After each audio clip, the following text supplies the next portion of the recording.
Hey you guys. Hey y'all, what's poppin', what's good? If you're new here, it's your girl, the Cosmic Phoenix, y'all. For those of you guys who are new, pulling up from like TikTok and Threads, welcome. I'm so happy you're joining, even if you're watching a replay. So my name is Carla. I like to say it's your girl, the Cosmic Phoenix, your favorite content girly that's helping the spiritual girl bosses to create content, helping you guys with digital products, learning how to essentially monetize your knowledge, how to get paid from your knowledge. Okay, so how to get paid from your knowledge. And also, I always like to say that I don't only teach you content, I'm not only teaching the girlies content, we're diving deep. Okay, so we're diving into traumas, okay, traumas from childhood, traumas from this lifetime, traumas from previous lifetimes. All right, so it's not just content. And I also do have a monthly business mentorship where I teach the girlies all they need to know about content creating, being confident, mindset reprogramming, mindset shifting, healing naturally, holistically. Like I said, healing from traumas. We tap into so much. There's over 25 plus trainings in this monthly mentorship. There are bonus trainings and all of that. Okay, so you guys, and I also have consultations. Click the link in the bio to see my offerings, okay? Because I know I have new girlies coming in who are going to need guidance. So, you guys, today is going to be a story time. What time is it? It's 6 o'clock. Okay, 6 o'clock. It's 6 o'clock, 6 o'clock, 6 o'clock. 6 in numerology is family, okay? 6 is family. All right, thank you, Spirit. 6 is also love. 6 is also love as well. All right, so this story time, y'all, as you see from the title, is Pap Smear Story Time. All right. Okay, you guys. So I had to, if you listen to the last, I don't think it was the last live. I can't remember which live it was, but I did a live where I was talking about my pap smear trauma, how I had traumas from my last pap smear that I had a couple years ago. And then I didn't go back. Like, I was so traumatized that I did not go back. I was shook it. I was shook it. Right?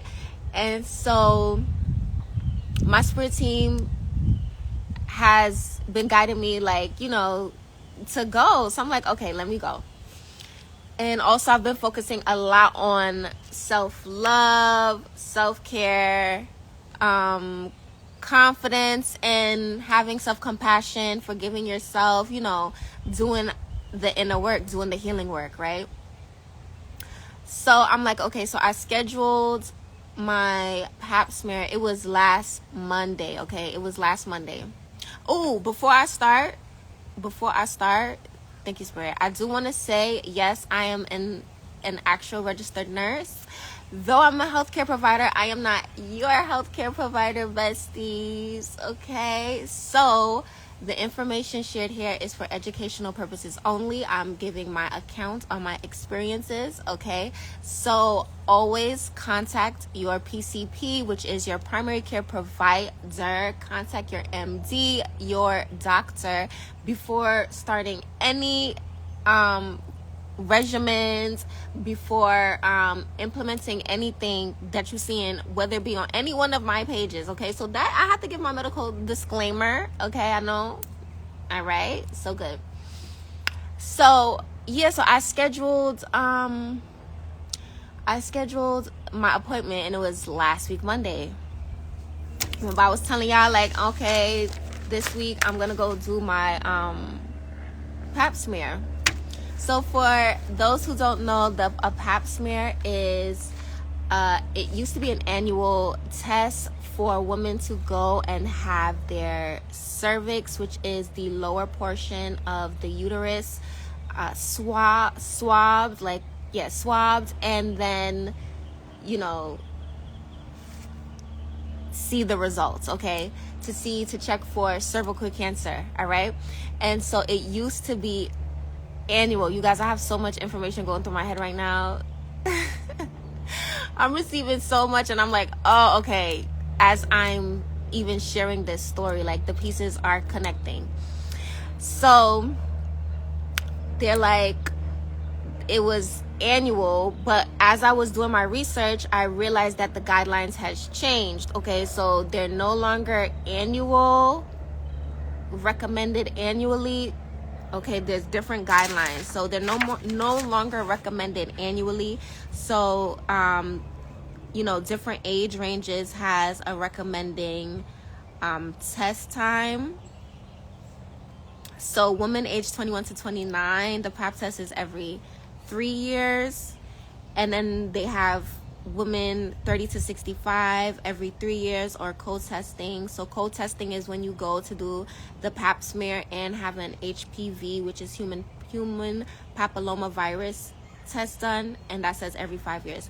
Check with your primary care providers, okay, because I'm just seeing these updated guidelines when I was doing some research and looking on Google. Okay, so yes, I would say to consult your PCP, all right, in regards to that. So yes, so it checks for cervical cancer, right? And so it can be a very, and this is a sensitive topic, I'm gonna say trigger warning, okay, because this is traumatizing. So we're gonna be talking about women's healthcare. It's traumatizing, okay? It can be traumatizing. It shouldn't be traumatizing, all right? But it happens, okay? So what I was saying? Yes. So with the exam, right? With the exam, you lay down on the table and you have to put your feet up, right, to expose your lower area, okay? And then the gynecologist will come and use a speculum to open up. I wish I had something that was like an example, but it is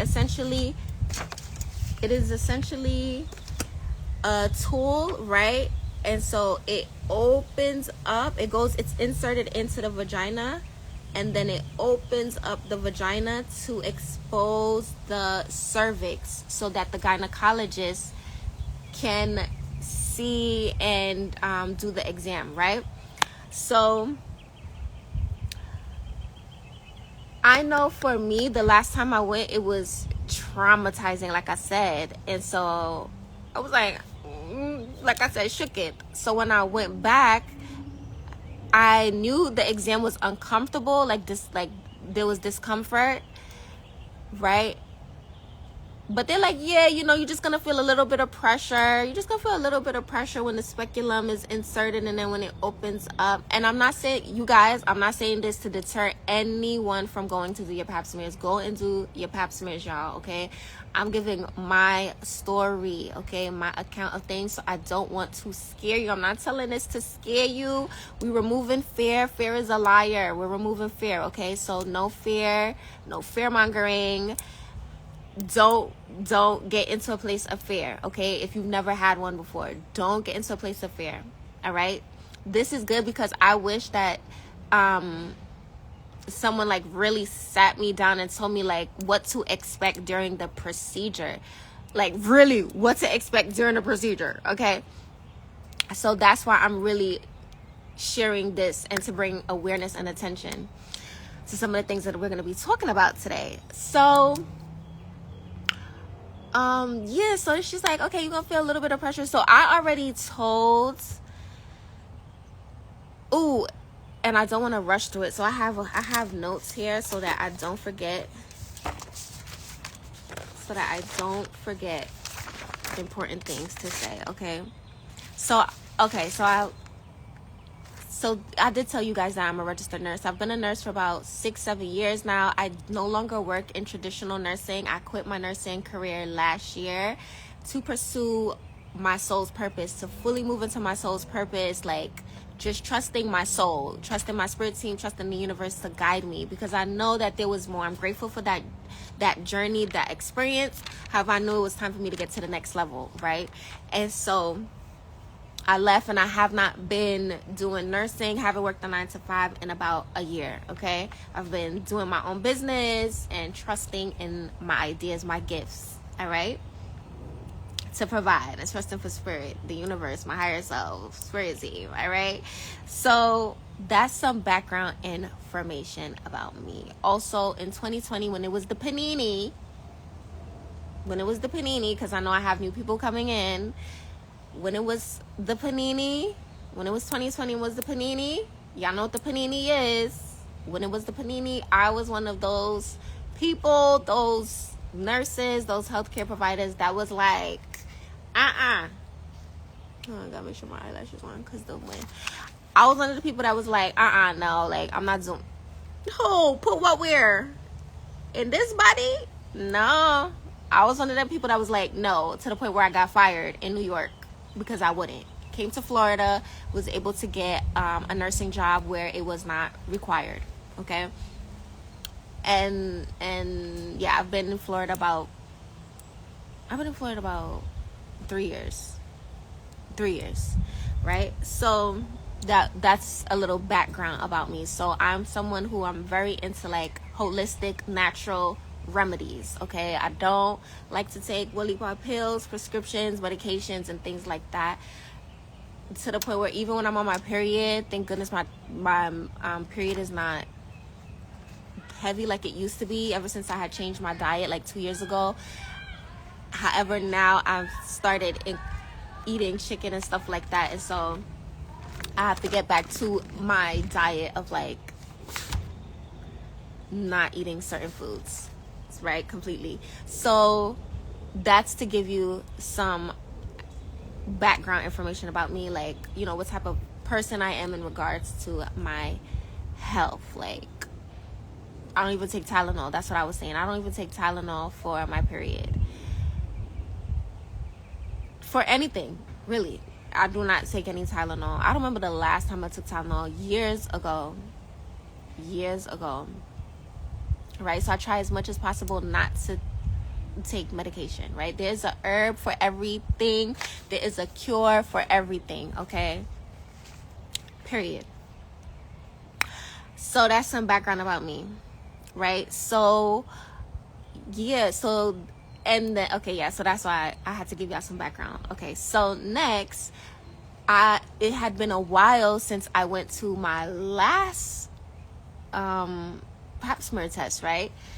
So, and not only that, that's what I was telling the doctor. Like, I let her know that I have not been sexually active where I don't know if there's kids watching, but where there's an eggplant that goes into the uterus.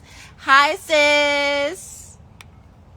Where there's an eggplant that goes, I said into the uterus. Well, yeah, into the vagina, where it goes into the vagina, right? In about 3 years. Okay? So I was telling her, hi. So I was telling her to take it easy down there with the speculum. Because I'm like, girl, she has been, you know, chilling for about 3 years. Take it easy, doc, down here, okay? And before I go on with this story, in meditation, I actually meditated and for guidance on like which facility to go to, what doctor to go to. I would definitely say for me, I had to make sure that it was a female doctor. That was super important to me, that it was a female doctor, okay? Because in the past, I think the last time it was a man I had. Yes, the last time it was a man. Right? So I said, okay, I wanted to be a female doctor. So I had to call around looking for a female doctor, found a female doctor, asked her name. I actually asked the lady, like, who is your favorite doctor? And she said a name. And it's so funny because I heard that name in meditation like a couple months ago, or either weeks ago, or at least like 1 to 2 months ago. So I'm like, synchronicity. So I'm like, okay. So I scheduled an appointment. So I was letting her know that, right? So I was telling her, like, take it easy down here. You know what I'm saying? Like, I was already so nervous, you guys. I was so nervous. I was so anxious. Like, even telling the story, I'm not anxious, but I'll say nervous, right? So I was so nervous, like, oh my goodness. And I would say when you're going to go do a pap smear, if you can have somebody come with you, if you're nervous and stuff, like, you know, nervous or anxious, I would say to have somebody go with you. You want to advocate for yourself, okay? You want to advocate for yourself, especially with your health, when it comes to your health, okay? Meaning, when I say advocate for yourself, you want to speak up for yourself. Voice your opinions. Let them know, like, okay, yes, like I said, I want a female doctor. I advocate for myself. I want a female doctor. Had I went there and they said, they sent me a man, I would have advocated for myself and said, hey, I would like a female doctor. Okay, so that's advocating for yourself, speaking up for yourself. So it's super important to advocate for yourself. Okay, in healthcare, especially in healthcare, oh my gosh, and everything, especially like healthcare. Speak up for yourself, okay? So, and also I would say to, if you can call an Uber to go to your pap smear, I would say to call an Uber to go to your pap smear, right? If somebody can drive you to your pap smear, I would say have somebody drive you. If you've never had a pap smear before, if you can have somebody go with you, and if you can have somebody drive you, I would recommend that. I would recommend that. And these are things that I wish somebody would have told me. You get what I'm saying? When I just had my first pap smear years ago, right? But now going through it, I'm like seeing it with conscious eyes. I'm like, this is so important. Like, this is important.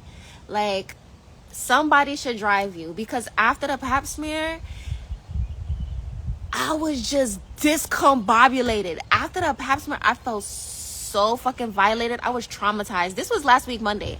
I was motherfucking traumatized. Do you hear me? And my doctor, she did a great job. She took her time. She actually took her time, and she listened to me when I told her I was in pain and stuff like that. So I was just like, after you guys, I went in the car and I cried in the car.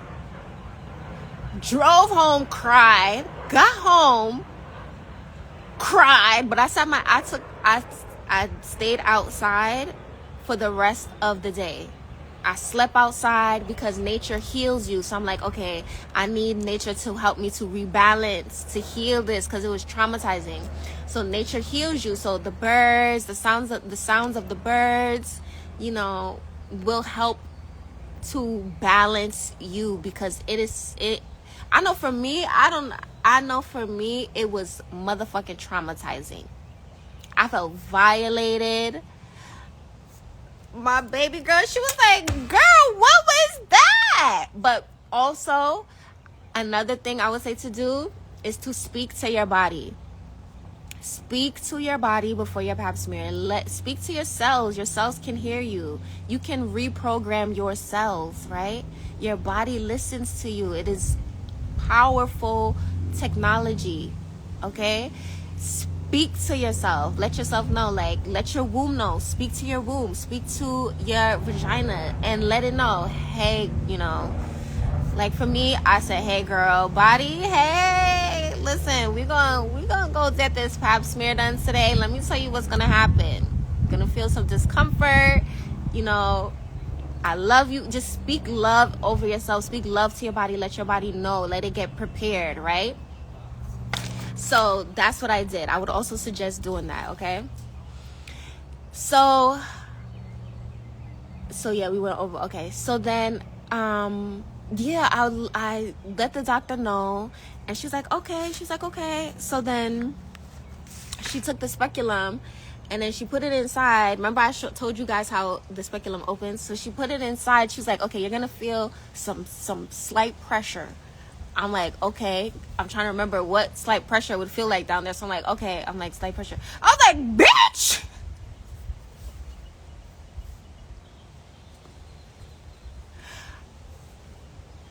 You guys, I do not mean to lie. If you're new here, I'm very funny. And I'm very, like, what's the word? Not dramatic, but what's that word? No, what is the word? Oh my gosh, I can't think of the word right now, but animated. Very animated when I speak, okay? So I was like, bitch! I almost kicked her. I almost kicked off the lady glasses off her face. Thank you, sis. Thank you. I couldn't even. It was one of those things that I went home and I just sat down and I was like, what the fuck? I was just like, for a couple of days. For a couple of days, sis, I was like, oh my goodness. I was like, what just happened? What? Right? And then Spirit just kept saying, like, you know, have compassion for yourself, be gentle with yourself, take your time to process it, because you got to process it physically, your body got to process it, then you got to process it mentally, then you got to process it emotionally, and then you have to process it spiritually. So you really have to take your time. I know they'd be like, oh, after a pap smear you can go back to work the next day. Bitch, who? I had actually planned in my head, like, oh, I'm gonna go get my pap smear, then I may go do my nails. And what? The only thing I could do is sit down outside, eat my food, and sit in the sun and listen to the birds out here to ground myself. I will also say to journal the experience. And if it's somebody that you can share the experience with, share the experience. Like I said, if someone can go with you, that would be really nice. If somebody could go with you. And also, you guys should advocate for yourself. Peace, Mama G. You guys should advocate for yourself. So, example, when I got there, first of all, the gloves were pink. I've never seen pink gloves before. I've been working as a nurse for like 6-7 years. I've never seen pink gloves before. That's how I knew I was at the right spot. Because I looked at the address and everything, and I was like, okay. The name of the place, I was like, okay. Went and seen the gloves. Peace. Went and seen the pink gloves. Y'all know I love pink. I was like, oh my gosh. I was like, okay. So I get into the room. The gynecologist, she comes inside of the room, and she had a student. And I know how it goes because I've been there. I've been a clinical nursing student. I've been a nursing student, and when you have to go to clinicals, and then the teacher would have to ask the patients, like, would you mind, I have some students with me, can they look in or can they help? I completely get it. So when she was telling me, like, I have a student with me, is it okay if he assists me? I first went back to that people pleasing place. Right? And I was gonna say, yeah, because I know how it is, like when you're a student and you go to clinicals and you want to get patients to take care of for your clinical. So I understood it. I almost said yeah, and then I was like, I actually said yeah, you guys. I think I said yeah. I initially said yeah, okay, and then I was like, wait, hold on. I said, sir, nobody ain't been in a hot, you get what I'm saying? So I was like, I told him his name. I said his name, and I said, I said, you cool people and all, you cool, but you're gonna have to come out the room, sir. And he was like, okay, thank you. He was really sweet, and I told him thank you, and thank you for understanding. And I will say that too. So this is why I say you guys have to advocate for yourself. You have to speak up for yourself. See, some women would go to the gynecologist or any medical institution, and a situation like that could occur, and then if the woman doesn't speak up for herself, then she would be left feeling uncomfortable, right, through the whole procedure. It's already an uncomfortable procedure to begin with, so I would say that is another reason why I said it's important to advocate for yourself. So yeah, I spoke up and he left the room, and I let her know. She was like, oh yeah. I was like, no, it's okay. It's just, she was like, she understands, right? So advocate for yourself, right? Speak up for yourself, okay? So we have, if you go into some male doctor and you want a woman, you're going to advocate for yourself. You're going to speak up for yourself. You're going to use your throat chakra. Piece of mistake. You're going to use your throat chakra and speak up for yourself and say, hey, I want a female gynecologist, not a male gynecologist, right? Number 2, if they have students, okay? If it's a clinical where the professor has her students with her, and you don't feel like having students take care of you, or you don't feel like having students, look at your business, or whatever the case is, you advocate for yourself. You speak up and you say, hey, I'm not comfortable with having a student, etc., right? So you guys speak up. If you are a healthcare provider and you are watching me, because I know the healthcare providers are following me, speak up for your patients. You advocate for your patients. Advocate for your patients. Advocate for your patients, okay? Speak up for them. Sometimes you have patients who will, they won't verbally say, if they feel uncomfortable, or they won't verbally speak up, especially when they're talking to the doctor. If they have concerns, they may not say it. So you, as the healthcare provider, you have to be able to read people's cues that they don't say. You have to be able to receive their non-verbal communication. So communication can be verbal, physical, and then there is non-verbal communication. Like if you ask me a question and then I'm looking like, I didn't say anything with my mouth, but that's non-verbal communication. Like, why you asking me a question? You get what I'm saying? So that's what I mean when I say pay attention to the non-verbal cues. You may see someone get uncomfortable. They may not say it, but they may be like, you may see that they start to get uncomfortable. If, let's say, if it was a pap smear test, and the doctor comes in and the doctor is a man, and you see the person's whole demeanor change, you as the healthcare provider should say, hey, are you comfortable? Or tell the doctor, give you a second, let you speak to the patient privately, and you ask them, are you comfortable with a male doctor? Are you comfortable with this procedure? Are you comfortable with this? You as the healthcare provider, that's you advocating for your patient. You speaking up for them. Don't be afraid of no doctor. Don't be intimidated by no doctor. You advocate for your patient. That's why one of the a big reason why you're there, to also advocate for your patient. Don't let doctors and NPs intimidate you into just being quiet and not speaking up for your patient. All right, that's for the healthcare providers. Y'all know I fucks with y'all, okay? Only the real spiritual gangster healthcare providers. Okay, so yeah, so that was that. So then when she put the speculum in, she's like, oh my God, you're so tiny. So I'm like, she was like, let me use the other one. I'm like, what was you trying to, ma'am, what was you trying to open me up? I laughed so hard when she said that. I said, girl, I told you Miss Thing been chilling for a little minute. So I got to laugh a little bit, but then that's when I was like, bitch! I almost kicked her glasses off her face. I'm like, ma'am, right? So then I was literally like flying off of the table, like, yeah. I was like, oh my God. I was looking at the other, like the attendant, like, ma'am. So that's what I was going to say. I always ask for the tiny one. Girl, I'm thinking, if I told her that,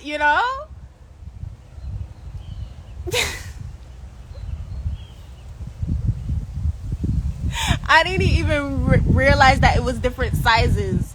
You see? That's why I say your spirit be knowing. That's why I was telling her, like, ma'am, it's been a minute.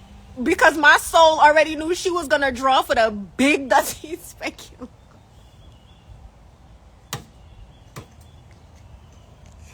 Oh my gosh, okay, I really have to laugh. So then yes, you should have taken your cue when you told her. Exactly. So then after, she was like, okay, we're almost done. So I'm like, ah! At this point, I'm screaming like, ah! And they looking at me and I'm like, ah!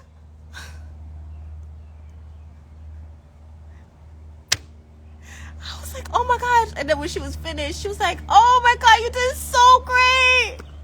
Like, ma'am. And so she left the room, right? And so I literally was there, and I was like traumatized. I was like, that's why I didn't come back. I was like, that's why. I was like, oh my gosh. I was like, oh my goodness. And so after pap smears, there needs to be some type of emotional support follow-up. I'm not going to hold you. There really needs to be some type of emotional support follow-up. And I realize why.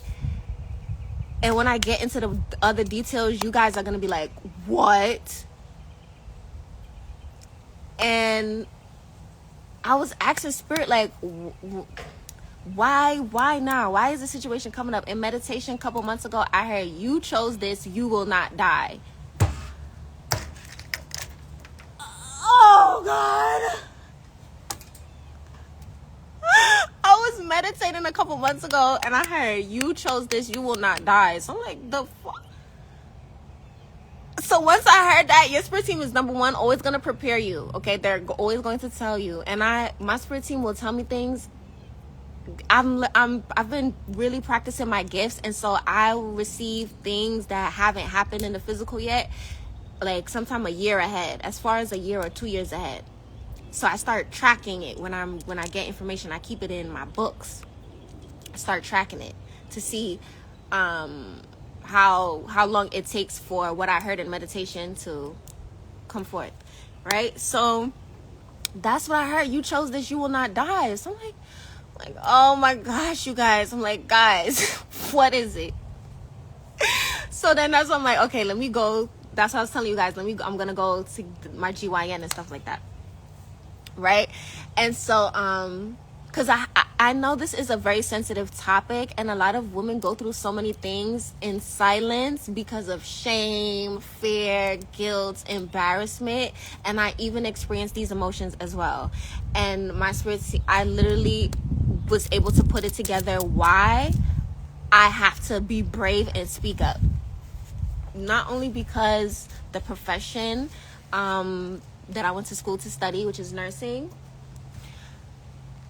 I know when it was the panini, I was very vocal. If you find my old Instagram, I don't think I have it up on my old Instagram, but if people who were on my old Instagram from Brooklyn know how vocal I was when I realized WTF was going on with the panini in 2020. You could not get me to shut up on Instagram about that. Every day I was warning people. Not knowing that my birth chart in my 6th house, which is the house of Virgo. Virgo deals with health and wellness. It is the purifier. My 6th house, I have Aries. And Aries is the initiator. It's the first sign of the zodiac. It is the leader. It is the spiritual warrior. It is that I am energy. Right? And so when I realized that I have Aries in my 6th house, I was like, that's why during 2020 I was vocal like that. I was like, that's why. Right? So when I was able to start to piece together everything today, I was reminded, Carla, check your birth chart. I looked, 6th house, Aries. The time right now, it's full moon in Libra, which is balance, justice, right? So in what I'm talking about, there are a lot of injustices that have gone on for years, hundreds of years with our ancestors in regards to healthcare, women's healthcare. From them having procedures done with no anesthesia, from just like the barbaric, disgusting treatment that they experienced. From Henrietta Lacks, who they had like her cancer cells and then started to use it for research and found out that her cells are immortal. And then started using her cells to develop vaccines and things. I don't want to say certain words, but because I know this message got to go out.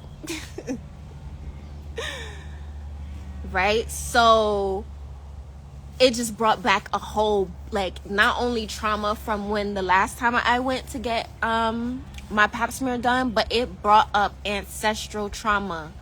It brought up ancestral trauma because I'm like, if the pap smear hurts, imagine when they had our ancestors getting surgeries done with no anesthesia and shit.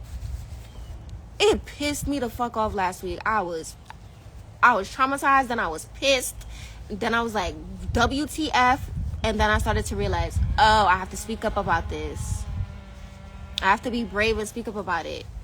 And so that's what I was saying. It's a full moon in Libra, which is balance, justice. So a lot of injustices were done, right? And it's also harmony. Libra's ruled by the planet of Venus, which is love, desire, relationships, beauty, right? And so for me, a lot pertaining to self-love has been coming up a lot with me, right? So I'm really focused on self-love and encouraging you guys to practice self-love, self-compassion, right? And so then I'm like, oh, it's a pink full moon. It was a pink full moon. And y'all know my color is pink, right? And pink is feminine, you know? So I'm like, because I'm like, why now? I'm like, why now, right? So I'm like, okay, I have to speak up about it, right? And so then I was remembering, Spirit was like, I got your back. My ancestors, once my team was like, we got your back. They like, you don't think we're gonna show you. So a couple of days ago, like sometime last week, I went to Pinky's Tacos. You're gonna see, if you look on my page, you'll see the video. And I didn't know inside of the place was pink. I would always go by on the bus on my way to the beach and see Pinky's Tacos, and I'm like, oh, that's cute, I love pink, you know, I wonder if the person likes pink. Anyway, I was guided to go there last week. When I opened the doors, the whole inside is pink. And on their Google, I saw that they had a altar, and I learned in Spanish, altar is o fuerte, right? So I was like, my spirit was drawn to the altar because on Google, they'll show Google photos of the restaurant. So I seen that they had an altar. So I was like, oh, let me go there, you know? But their altar isn't out front, you know, of course, for people to see.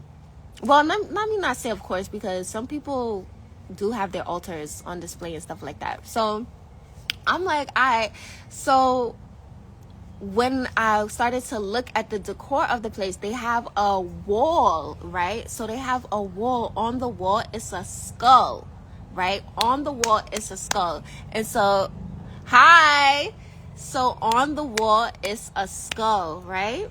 So in a cult, for those of you who don't know, I don't want to say occult and people get afraid of the word occult. Occult means that which is hidden knowledge. So your hidden ancient sciences, whether it be about astrology, numerology, herbal healing, right? Developing your soul, your consciousness, your power, tapping into your magic, your spiritual gifts, right?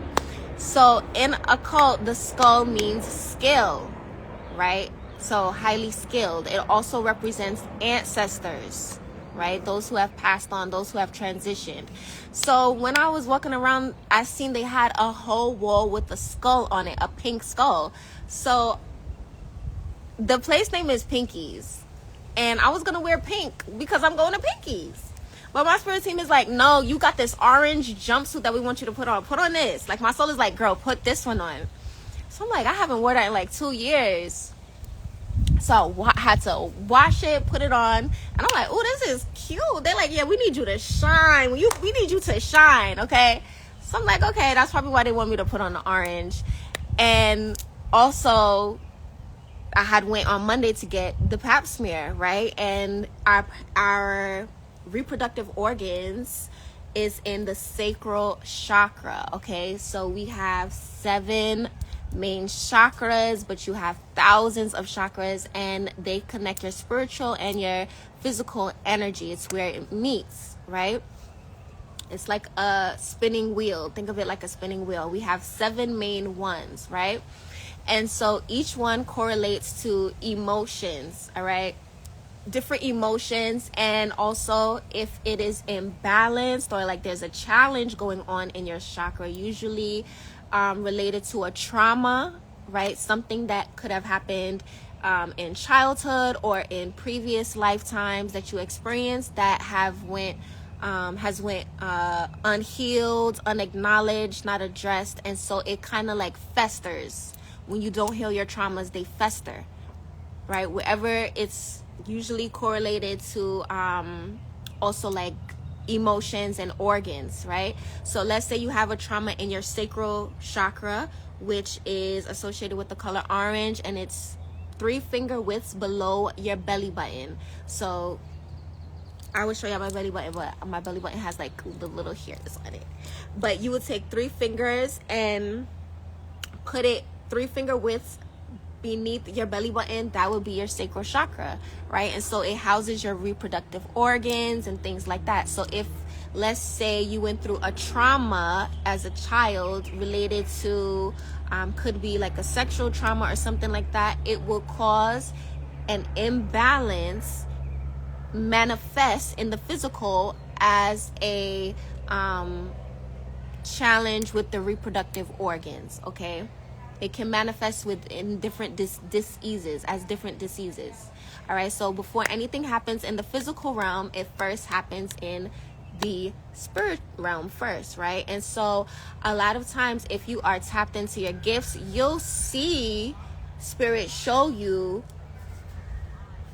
it's a bird, you'll see spirit show you what's going on with you in the dream realm. When you go to sleep, when you go to bed at night, you may have dreams about, you know, certain things. Spirit will reveal it to you. You're being shown it because once you heal the trauma from the root, because it's spiritual first, right? The diseases are connected to traumas. It is spiritual. So once you heal that trauma from the spirit, like from the spirit, you start to heal it as well in the physical, right? So I just went off, hold on. Yes, you start to heal it in the physical, right? So before anything manifests in the physical, it happens in the spirit, and your spirit team will show you, right? And then it's up to you now to do that healing work, right? To do that healing work, to heal that trauma. You can use different tools like journaling, herbs, crystals, different tools to help you to heal that trauma, right? All right, so let me see what else I need to talk about. We went off on a whole tangent, y'all. Oh, that's what I was saying, the color orange. I was describing the sacral chakra because I wore the color orange to Pinkies.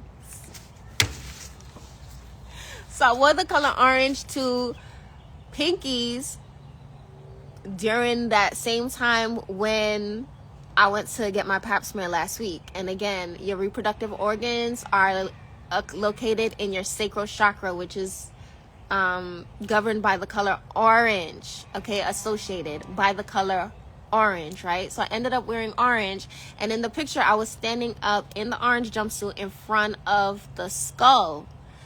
So I love to study symbols and decode messages. My spirit team loves to give me messages because I've gotten really good with decoding messages, right? So I'm looking at the picture and I'm like, oh, y'all saying the skull is a representation of the ancestors, and me in the orange is the reproductive system, would be like the womb, right? Would be the reproductive system. So they're saying like, we got your back when you speaking about this information, sharing this information, okay? Because we know when you start speaking the truth, okay, about certain shit, some people be getting a little mad. All right, we in a different timeline. I remember we in a different timeline, but not but. So they was telling me like, we got your back. Talk your shit. Talk your sass, as Brother Panic be saying. Talk your sass, right? So I do the exam. Like I was telling y'all, I'm trying to make sure I go through everything. Oh my gosh, because I do not want to skip out nothing. So we did that. I literally have it on my checklist. So we went over the injustices. We went over the full moon in Libra. We went over the pink full moon. It's also the year of the snake, you guys. Snake represents feminine energy. It is also connected to like divine connection, kundalini energy, intuition, and like your clairvoyance. Because side note, in Benin, Benin, they used to make like a golden head of the ruler at that time. Let's say it was the Oba. Is it the Oba? No, not the Oba. But let's say like the king would get his head like bronzed, and then have snakes coming out of it from like the ears into the mouth into the nose, right? To depict their spiritual power. Yep.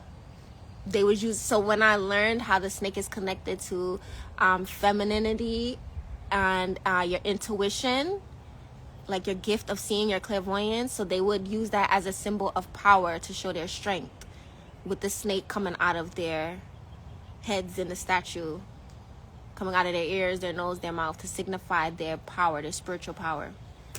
That's in Benin, the Benin kingdom. In the Benin kingdom, they would do that.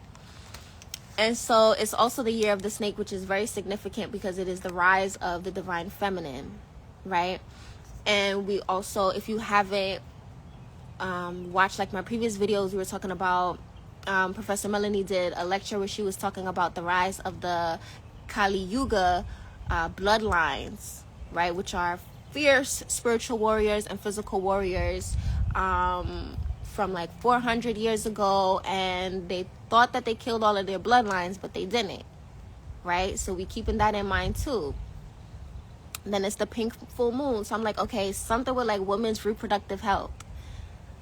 So Spirit is like, yes. So I'm like, okay, all right. So then, so yeah, that was that. So okay, all right. So we went over Year of the Snake.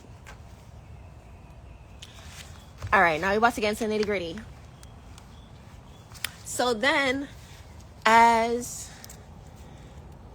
I said, when I got home, she was like, but before I go home, she was like, okay, if anything, I'm gonna call you. So, if everything's good, I'm not even gonna call you. So I'm like, okay.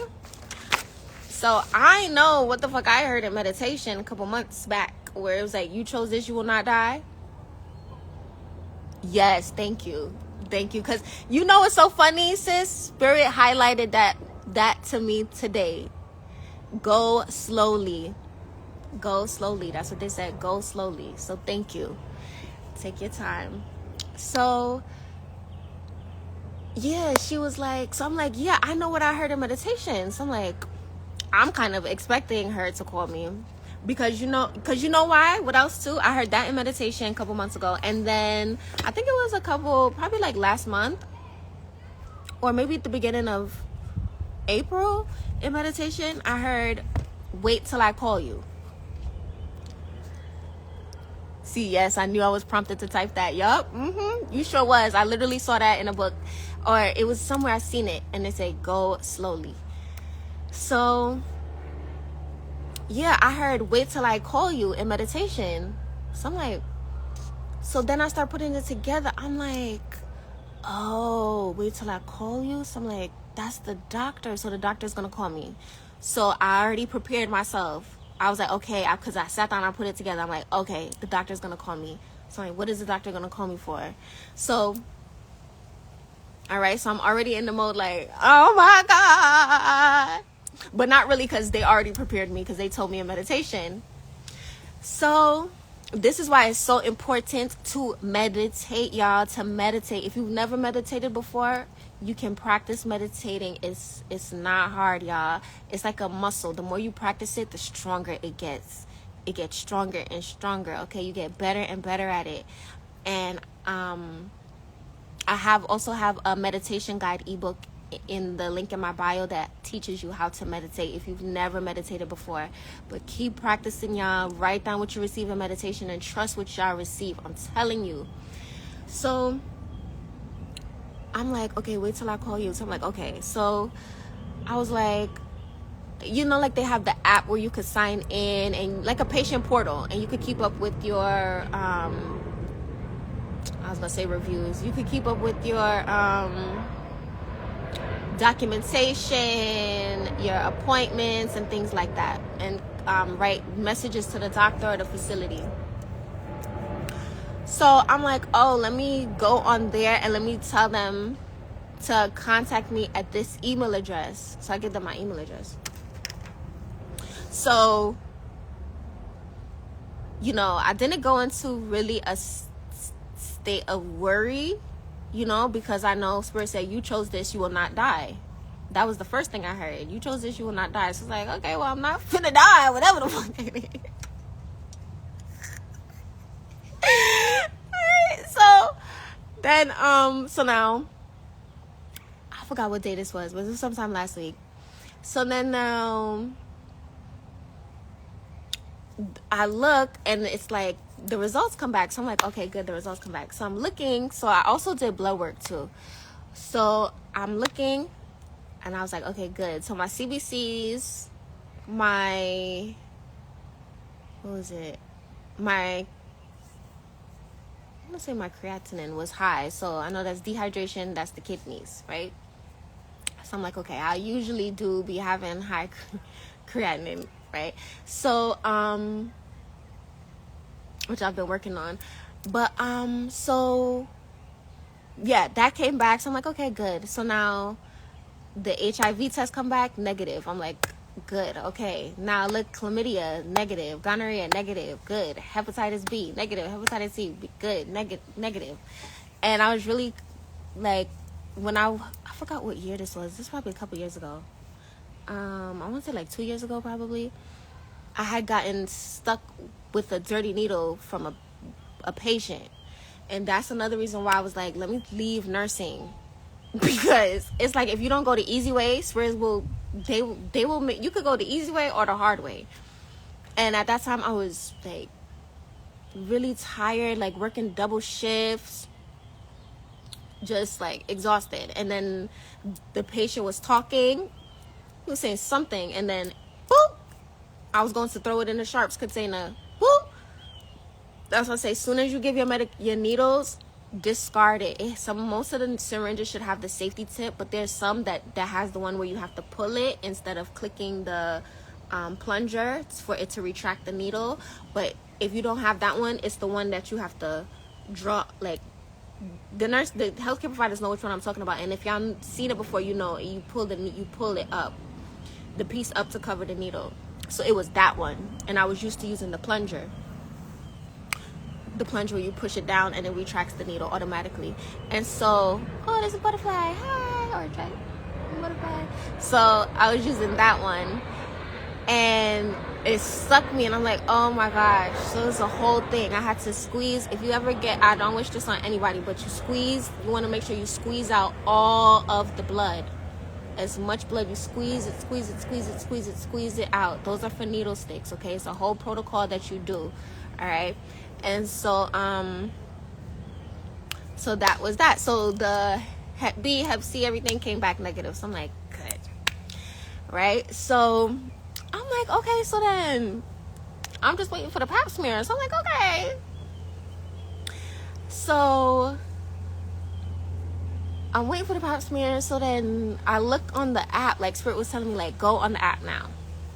They're giving me the thumbs up. Yo, y'all pay attention. You see with your gifts, pay attention to the sensations that you feel. All right? This is for my psychics, my mediums, empaths. Pay attention to the sensations that you feel in your body. I know my spirit team, they'll like to remember your ancestors are literally within you, in your cells, in your DNA. All right? So sometimes what my spirit team likes to do, they'll like make a sensation, make me feel like a sensation in my thumb. Sometimes it'll be this thumb, that thumb, but it's like a thumbs up. Like right now I feel it. It kind of, I can't explain how it feels, but it feels like a little tingly sensation. And no, I'm not pre-diabetic for the nurses that's watching this, because my A1C was good. So but yeah, what'd you call it? So yes, that's what they're doing. But God never ever told that story that I got stuck with a dirty needle. I never said that before. But so that happens, okay? When that happens, don't panic, okay? Squeeze out all of the blood like I told you guys. And there's a whole protocol that you do. For me, I did not do the protocol. I'm not gonna lie, I did not do the protocol because they want you to take like a prep medication. Always consult your primary care providers and talk to your spirit team, okay? Always, okay? And be very cautious when you're handling needles with your patients and stuff like that. So, what I was gonna say? Oh yeah, and I also checked to make sure the person did not have. I looked to see what they have, what their diagnoses were first. After I squeezed out the blood, I went to go check, and I'm like, okay, yeah, he doesn't have anything. And then I had to do spiritual practices to cleanse my energy. I did liver detoxes and a parasite detox, because everything is spiritual. You understand? Everything is spiritual. So I had to really cleanse. All right, and so that was that, and I was like, okay. So when I seen that's what I was saying. When I seen all of those, like the Hep B and Hep C and stuff like that come back, I was like, okay, good. So I'm like, all right, we just waiting on my pap smears. I'm like, okay. And so Spirit was telling me like, Spirit was telling me like, checked on the app. So they're telling me to check on the app. So I check on the app, and the doctor had wrote me back. So I'm like, okay, the doctor wrote me back. So when I click on it, I'm reading the message, and the doctor is like, she like, okay, yeah, we got your other results came back, they're good, and she was like, we detected, and it's an abnormal pap smear. That she said, abnormal pap smear. So when she said that, I'm like, okay, this is what it was.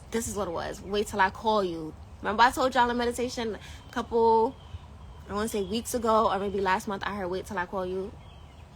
So then I was like, that's what it was. So when she said it, when I looked and saw what she said, I was like, okay, that's what I heard in meditation. Right? So Spirit always going to keep you ahead. You are all knowing. You understand? You are all knowing. That's why I be saying trust your intuition. And so I'm like, okay. So she said it is a low grade. She said it's a LSIL. Okay, so she said it's a LSIL. Your pap smear came back abnormal, and it was noted with LSIL. And we want to do a follow-up exam. All right? I've never had an abnormal pap smear, you guys. Never have had an abnormal pap smear, right? So when she said that, I'm just like, what? But I already received that in meditation. So LSIL is low-grade squamous intraepithelial lesion, right? So essentially what it means is that with abnormal pap smear results, it means that there is some change noted in the cervical cells. Okay, in the appearance of the cervical cells, there is some change noted, right? Yeah, some cell changes, some mild abnormalities. All right, that's what that means when you get the abnormal pap smear results. And from doing my research, it is something that is very common. I did not know, but it is something that is very common, right?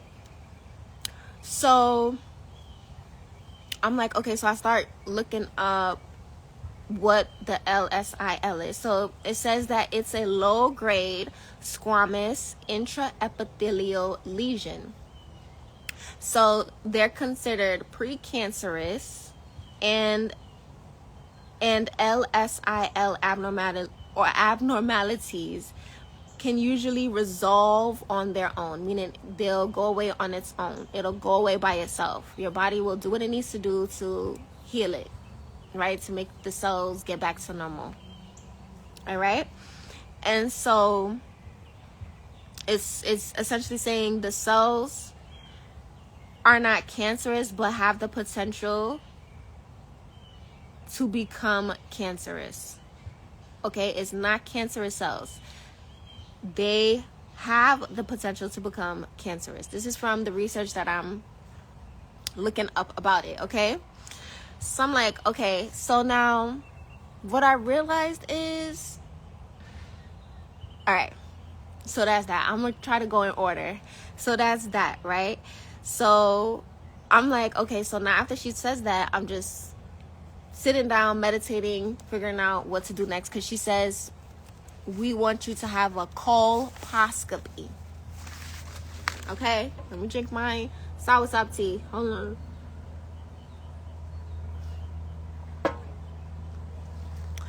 She was saying she wants me to do a colposcopy. I've never heard of a colposcopy before. Right? I've never heard of a colposcopy before. So a colposcopy, C-O-L, not a colonoscopy. Not a colonoscopy. I'm not talking about colonoscopy. A colposcopy. C-O-L-P-O-S-C-O-P-Y. So she like, yeah, I want you to come to a colposcopy. I'm like, the fuck is a colposcopy? I've never heard of that before. Right? Like, I've never heard of that before. And so I was looking up, and it's where they take a closer look at the cervix. Okay, they use a colposcopy. Hey, welcome back. So to summarize what I was just saying, so I had heard wait till I call you in meditation, and then when I checked on the app, Spirit was telling me, like, look on your doctor's app for look on there. So I went on there and I saw that the doctor had wrote me back. So I'm like, oh, this is the wait till I call you. So I'm reading it, and she was saying that yes, your results came back. I had abnormal pap smear result. So she said it was LSIL, right? And that she wants to do a follow-up appointment, and I get a colposcopy, right? So I've never heard of a colposcopy before. So when I read what she wrote, I tapped into my spiritual foundation. I remembered Spirit told me this. Spirit said, you chose this, you will not die. We choose everything that happens to us. So Spirit said, you chose this, you will not die. And the wait till I call you and stuff like that. So I already seen it in the spiritual realm. So the first thing I did, and I described what the LSIL is. It's low-grade squamous intraepithelial lesions, right? And so remember I have some notes here, y'all, because I don't want to miss anything. So it's low-grade squamous intraepithelial lesions. So it's considered precancerous and LSIL abnormalities usually resolve on its own. So my doctor didn't say, hey, it's LSIL, it usually resolves on its own. No. She just said, it's LSIL, and I want you to come in for a colposcopy. So if you hear something like that, you can be like, the fuck? Oh my God, schedule me for the colposcopy tomorrow, as soon as you can. Right? That's how you're going to be. Because you like, oh my gosh, what the fuck is that? You know? And so, I sat down, I grounded myself, I looked up, I said, okay, so it's meaning that the cells are not cancer but have potential to become cancerous, right? So I'm like, okay, I do have a family history. My father's sister passed away from cervical cancer, right? So I'm like, okay, I'm not gonna stress myself. You know what I'm gonna do? I got a soursop tree right out there. I got a soursop tree right there. I'm so grateful for that. I got when I was at one of the facilities in Florida from a coworker, Miss Charmaine. If you ever see this Miss Charmaine, or if y'all know Miss Charmaine gave me a couple of seeds, and she was telling me it's moringa. And when I planted it and it started to grow, my family was like, it's not moringa, it's soursop. And my mom was looking at the leaves. She said, this is not moringa, this is soursop. I'm like, oh, a soursop tree? That's why you got to trust where you're being guided to go. Because I went there, worked at that facility, was able to connect with her, and she gave me soursop seeds. I planted them, and now I have a tree. Yes, soursop, yup. So I'm like, I'm going to just go to my tree and get my soursop. So I went to my tree. I picked up like 2 leaves. My tree is fairly small, and the leaves are still sprouting. So like my mom was telling me, don't pick too much from the tree because it's a baby tree. So I have a cousin who has a tree, so I went and I got some leaves. So I'm start drinking my sour. I'm gonna drink my sour sop because I sat down. I'm like, what should I do? What herb can I take? Spirit is like sour sop. If anything, go drink your sour sop, and you should be drinking your sour sop daily, right? It's a tea that you could drink daily. It prevents the C and cures the C. Okay, y'all know what the C is. So I'm like, okay, so I have to get a colposcopy. So I'm like, fuck is a colposcopy? So I start doing my research. So I'm like, oscopy, the ending of the word means that they're going to sample tissue, a biopsy, right? So I'm like, okay, so I'm like, all right, so I look it up. They're like, it's a, yes, spirits. Girl, when I say our spirit team does not play, when I say our spirit teams, our ancestors does not play about us, y'all. I'm telling y'all, they do not play about us. So I'm like, okay, yeah, it's when they look closer at the cervix with essentially like a microscope. So they open up the cervix, the vagina with the speculum, like a pap smear, and then they take a microscope and then they look at the cervix and to look for the cells, to look for any abnormal cells. Now, when they if they see the abnormal cells, they take a dye, a solution, and rub it on the abnormal cells so that they can see it clearer. And then if they decide, oh, yes, these cells are abnormal, then they do the biopsy. So you can get a colposcopy where they're just looking closer at the cervix. And then there's one where if they see that there's some type of abnormality, then they will actually do the biopsy, which is where they take the clamp, the tool. I don't know the actual name for it, but they take the tool to like, let's say this is the cervix. They take the tool and do like pinches, like 3 pinches, however many tissue samples they want, they will do. So let's say they want 3 tissue samples, it's like a pinch like that, right? So I forgot to tell y'all, before even hearing all of this, a couple of weeks ago when I was driving, if you're new here, I love to get decode messages on license plates. Is this thing with me and my spirit team, and my spirit team has gotten to the point where when I was working as a nurse, they would send me abbreviated diseases and stuff like that and nurse terms on license plates to like make me know. So like, for instance, I would be driving to work, when I was working as a nurse, and I would see a license plate that said SOB. In nursing, that means shortness of breath. So I would know, okay, when I get to work, there's something with a patient with let me pay attention to my patient's breathing. Let me look at their oxygen tanks, because Spirit showed me SOB. My Spirit team showed me SOB, shortness of breath. Like that, right? This started a couple years ago. So now I got really good at it, and they send me different things on the plates. Sometimes you'll see me post license plates with cool things on it. So the other day I had seen one, before this whole pap smear thing, I had seen a license plate that said KNFC. So I'm like, Knife Carla? So I'm like, Knife Carla? Okay, Knife Carla. And then when I started looking, I just wrote it down in my book, and I'm like, okay, something about Knife Carla.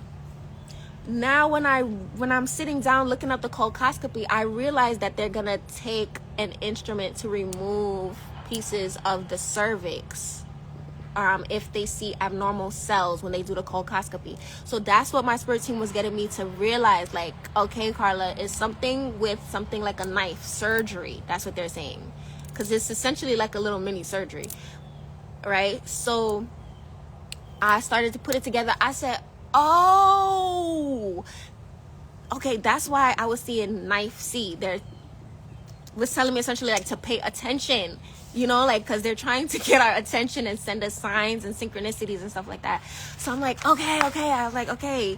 So I'm like, oh, this is, because I had called my mom, and I'm like, you know, telling my mom about it. And then I'm like, oh, they just want to look at the colposcopy.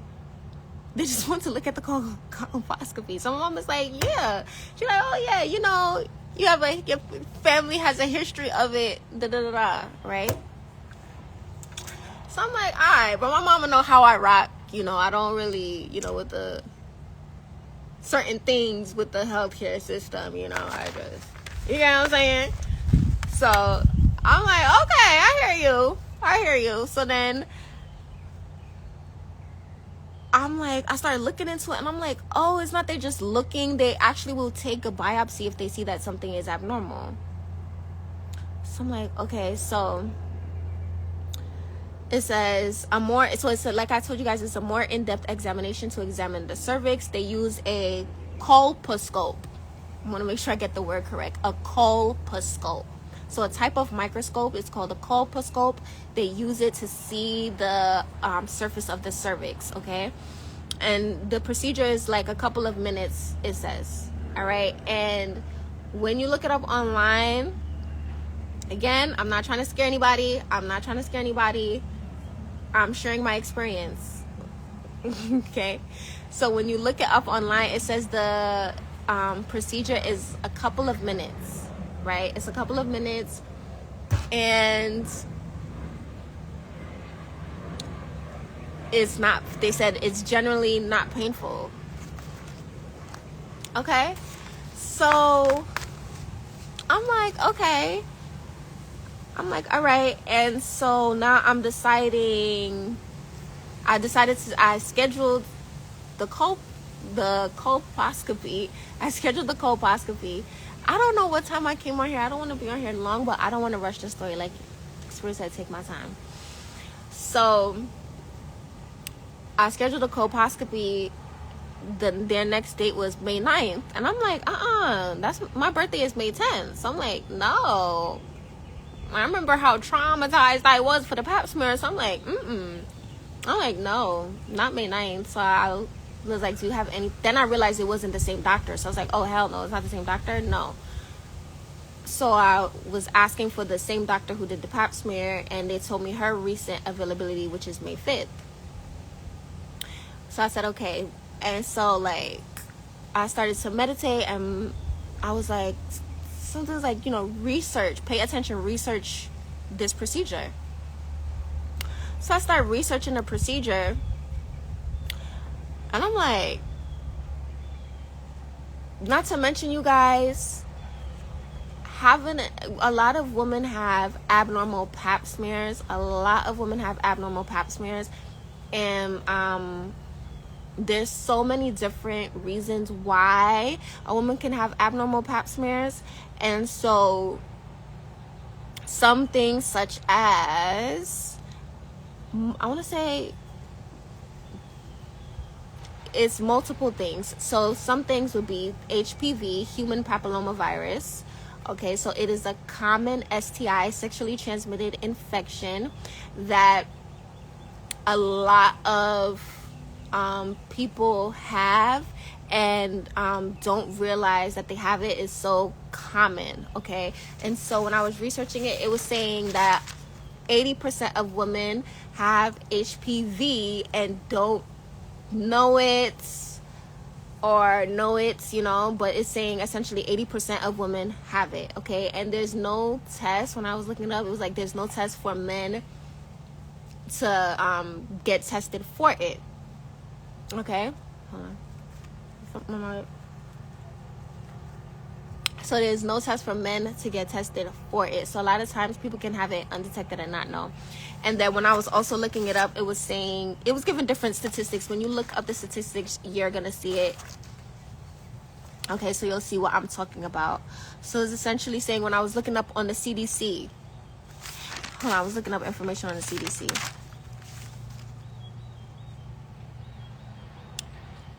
Talking about different things that can cause abnormal pap smear results. So one of them is HPV, like I said, the human papillomavirus. So it says every year in the US, this is from the CDC, according to the CDC, every year in the US, HPV causes about 36,000 cases of cancer in both men and women. So it is a sexually transmitted infection that can lead to cancer, that can cause cancer. Okay, however, a lot of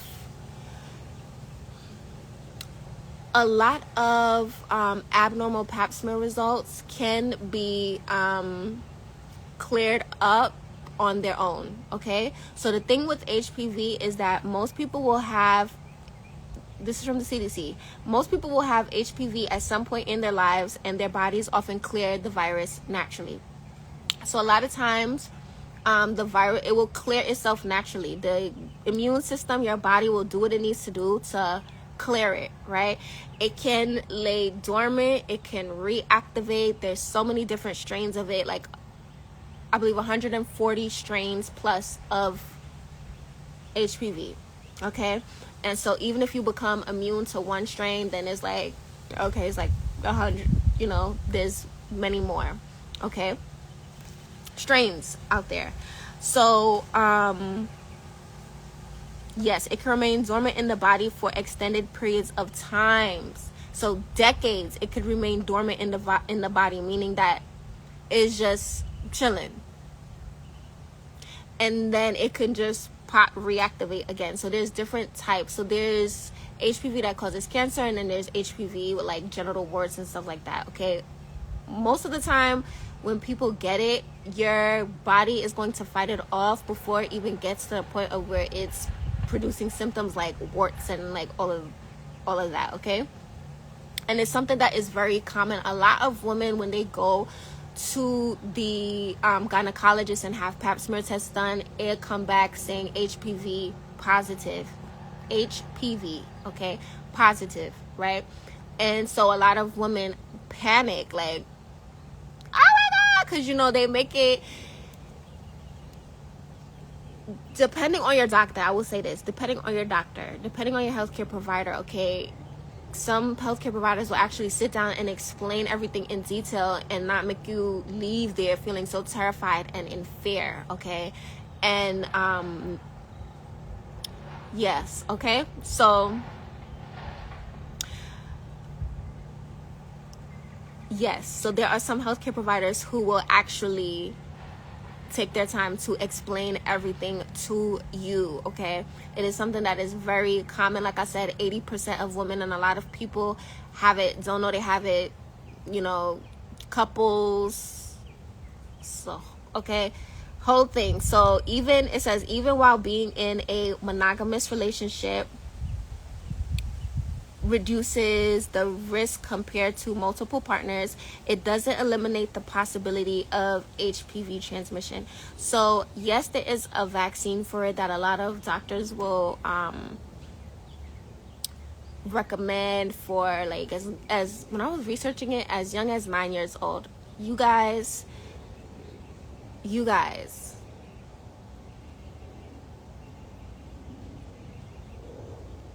I am not going to be the person to tell you to vaccinate. I'm putting a V up because I don't want to say the word, because I want the video to stay up so that a lot of people could get this information. That's why I'm putting up the V. But I'm not going to tell y'all to go do the injections, vaccinations. I'm not going to be that person to tell you to go do that. Period. Y'all do what y'all want to do. I know for me and mine. Okay, so they're going to be pushing for women to have these vaccines, these HPV vaccines. They're going to be pushing now for them to have it, okay?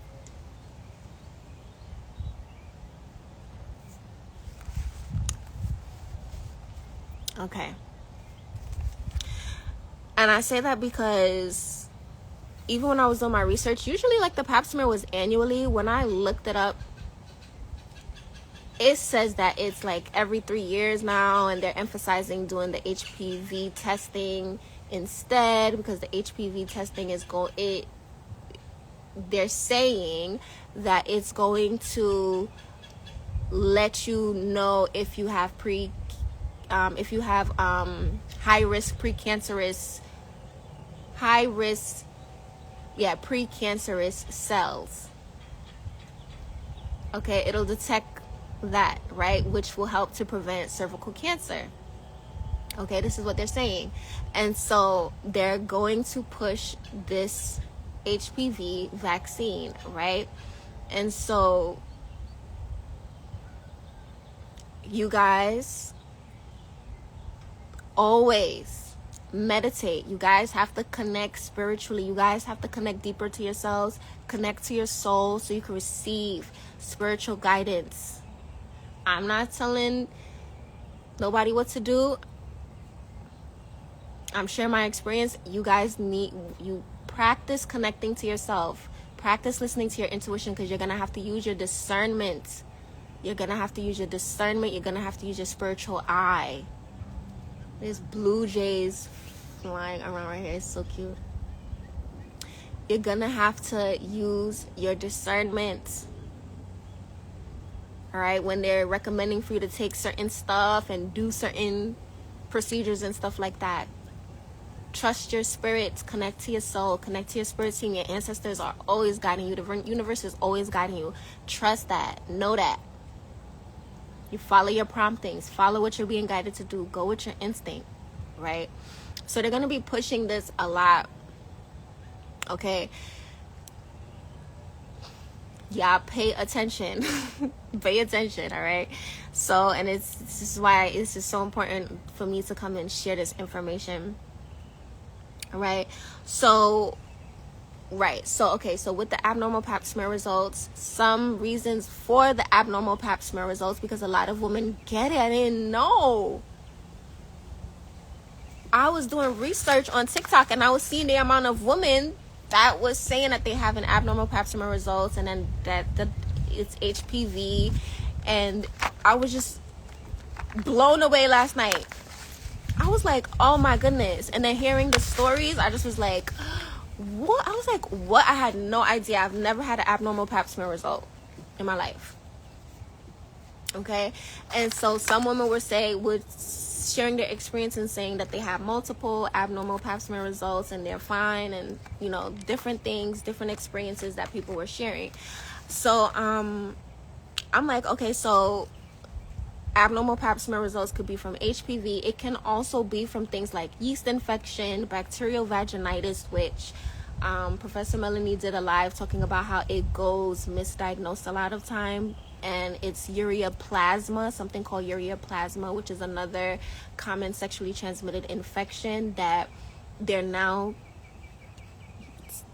when you look it up, like they're not really identifying it because they can't test for it. But there's a whole lecture about that. If you want the lecture, you can let me know and I will send you that lecture. She also gives a protocol for the herb uva ursi that you can use to help with that. So that's for bacterial vaginosis, but it gets misdiagnosed. It's not bacterial vaginosis. A lot of times it's ureaplasma, okay? And so there's a whole lecture that she did about it, giving a regimen. I definitely would recommend to get that information. I did do the regimen. It definitely works. Yes, with the, can uva ursi help with the bacterial vaginosis? Yes, she was saying, yeah, Professor Melanie was saying that it's usually ureaplasma, and the uva ursi will, you do the protocol that she recommends and it will clear it up. That's the only herb that will help with that. So after I watched that lecture, I went, cut my uva ursi, and I did my protocol and everything. Oh, with the, no, because that, it clears up by itself. So with the HPV, right, it's a lot of women have it and don't know they have it. A lot of men have it, don't know they have it, because there's no test. When I was looking up, there's no test that diagnoses it in men, but a lot of women have it, don't know. It goes away, come back, go away, come back, right? So it's something that is very common. When I was looking on TikTok last night, I was like, what? Right? So how do you get HPV, human papillomavirus, from skin to skin contact, which includes sex? Yeah, so which includes sex, oral, anal, vaginal, and skin to skin contact. All right. And so, yes, when you use condoms can help to prevent it. However, it's skin to skin contact. So the condoms is not all over the skin. So this is what I'm reading. This is the information that I'm researching and seeing. And I'm like, okay, so it's saying, okay, so a lot of people have it. Some people have it and know they have it, and then people are like embarrassed, ashamed, feel guilt and stuff, and don't and think that they're alone, and then they don't share it, and so they go through the whole experience in silence, thinking that, you know. But there are others. Yeah, when I looked on TikTok, I was shooketh last night when I was like, what? There were videos with thousands of views and comments, and even on YouTube, when I looked on YouTube, I'm like, hold on. So I'm looking at it and I'm like, my spidey senses started tingling. I was looking at it last night. I'm like, everybody? I said, so everybody just have this thing? Everybody have this thing? Yeah, bye. Everybody? The whole of TikTok? Because I look on TikTok, I said the whole of TikTok.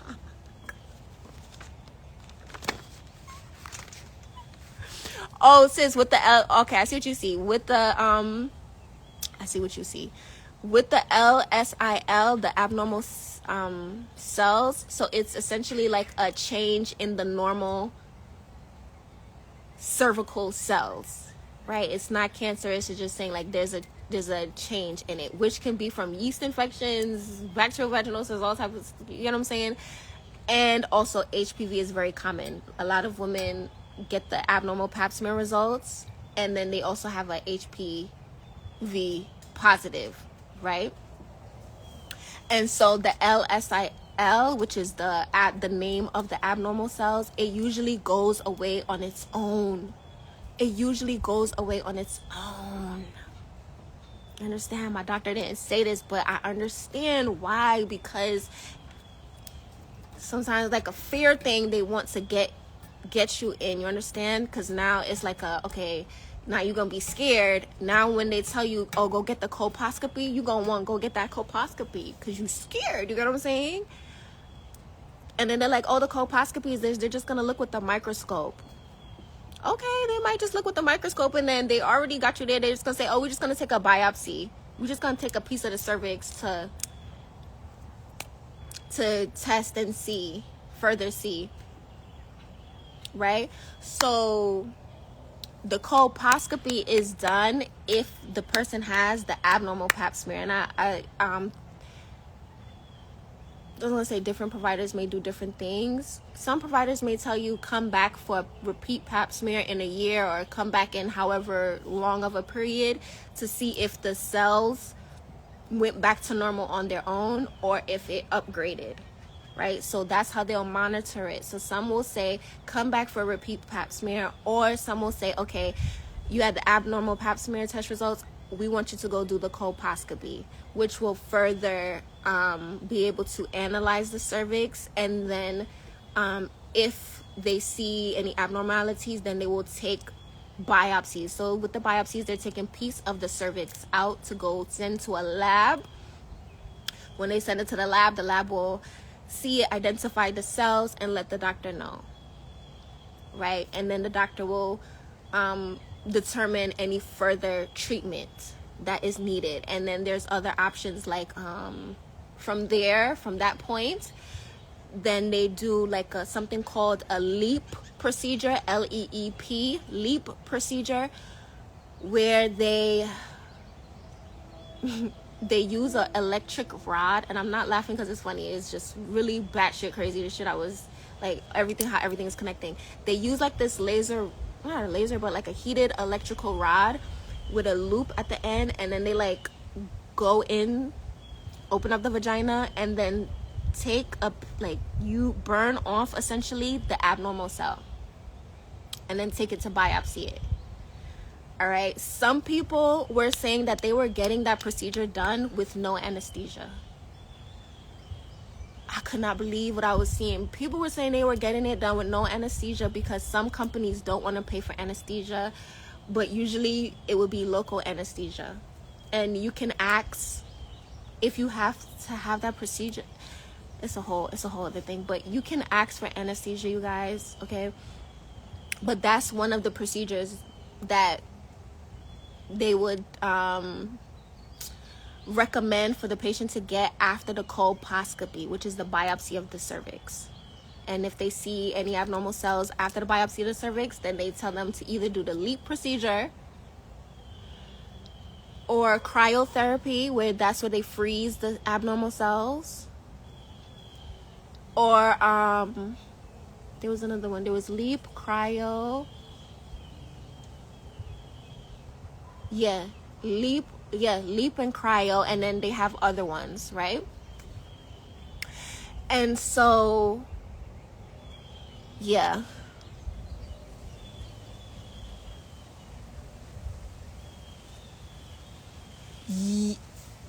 yes, I'm talking about pap smears and cancer preventions and things like that, things that we have to pay attention to. So okay, so is HPV something that doctors are saying? It's looking something like that, sis. I'm not gonna lie.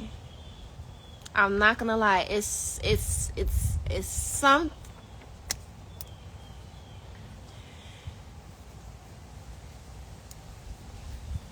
It's looking something like that, because when I research it, they're pushing for the HPV testing a lot more.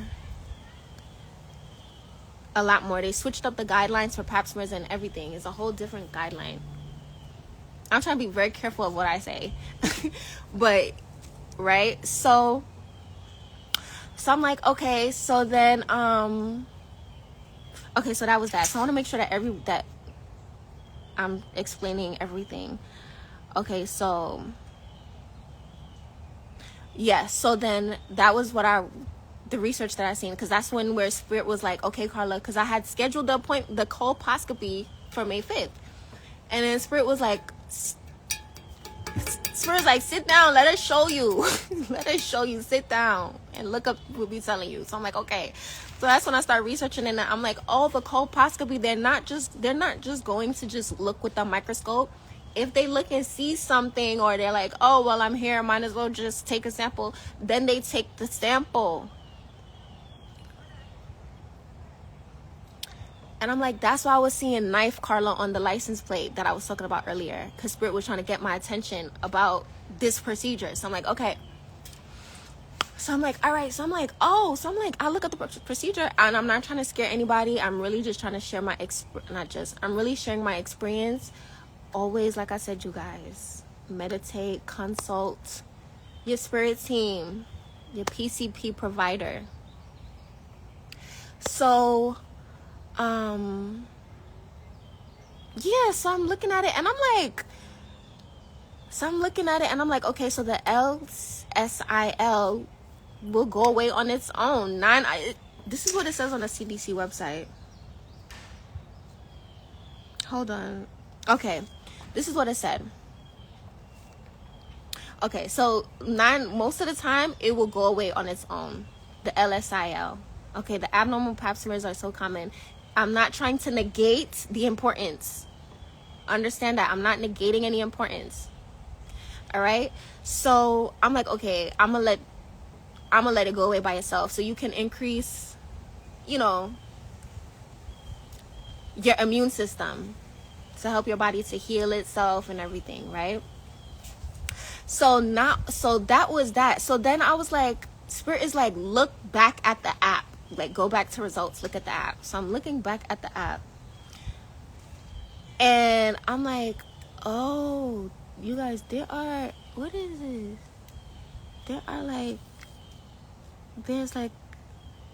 There's a lot going on. The Blue Jays are going crazy. I'm going to show y'all how the Blue Jays is going crazy. So Spirit is like, look back on the app. So I'm like, okay, so I go back on the app. I'm looking on the app.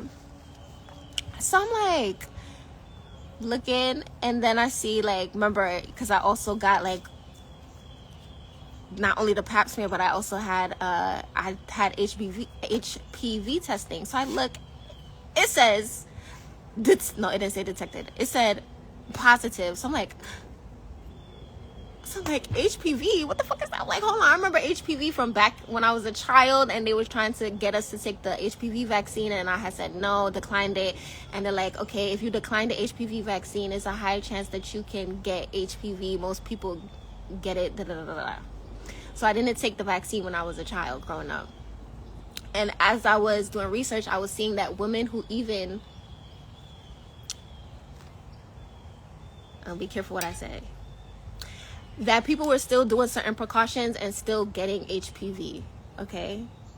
Like, the vaccine. Right? So, I'm like, oh my God, I'm freaking out, But I'm like, hold on, let me see with my spiritual eye. So I'm sitting down, I'm like, I never had an abnormal pap smear test in my life. And I'm just sitting down thinking about it, and I'm like, let me do research. Spirit is like, start researching. So now I'm looking up HPV. So like I was explaining earlier, human papillomavirus is a common STI, sexually transmitted infection. A lot of people have it, don't know they have it. 80% of women have it. Men, there's no test for men. All of that, right? So I go on the CDC website. So it says, according to the CDC, most HPV infections, 9 out of 10 times, go away by themselves within 1 to 2 years, right? So, no, it doesn't.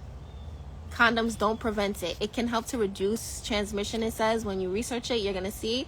But it doesn't prevent it, because you also get it from skin-to-skin contact. So condoms don't cover your whole skin, your whole body. So that's why they say it's very common. It's something that is very common. And then some people have it, don't know they have it. Like I said, they don't have a test for men. So sometimes partners pass it in between each other. If it's a relationship and they find out that one person... Yes, this is what I was researching. This is what I was finding this. I was up 2, 3, 4 o'clock this morning, like, researching, studying, right? So I'm like, Spirit, what? They like, you chose this, you will not die, nigga. You're good, nigga. So they're like, speak up about it. I have to speak up about it, right? And I have certain placements in my astrological chart. Like I was telling you guys, I have a Aries in the 6th house. 6th house deals with health and wellness. Aries is the initiator, the leader. So I'm like, oh, I have to speak up about this. I have to lead, because it was so much just misinformation that I was seeing out there, and not from like, it was nobody that like spiritually conscious, I would say, like, you get what I'm saying? So Spirit was telling me to fill in the gap. They like, fill in the gap. So, because I was looking last night, looking for people talking about it. Because, you know, sometimes people experience things, or you're going through something, and you think you're the only person in the world. You feel isolated, and you're like, oh my God, what the, you know? You're looking for somebody that looked like you. I only found one. I found one video that, you know, there was good information in it. However, it was some information that could be added, as, you get what I'm saying? So like, different perspective, I'll say that.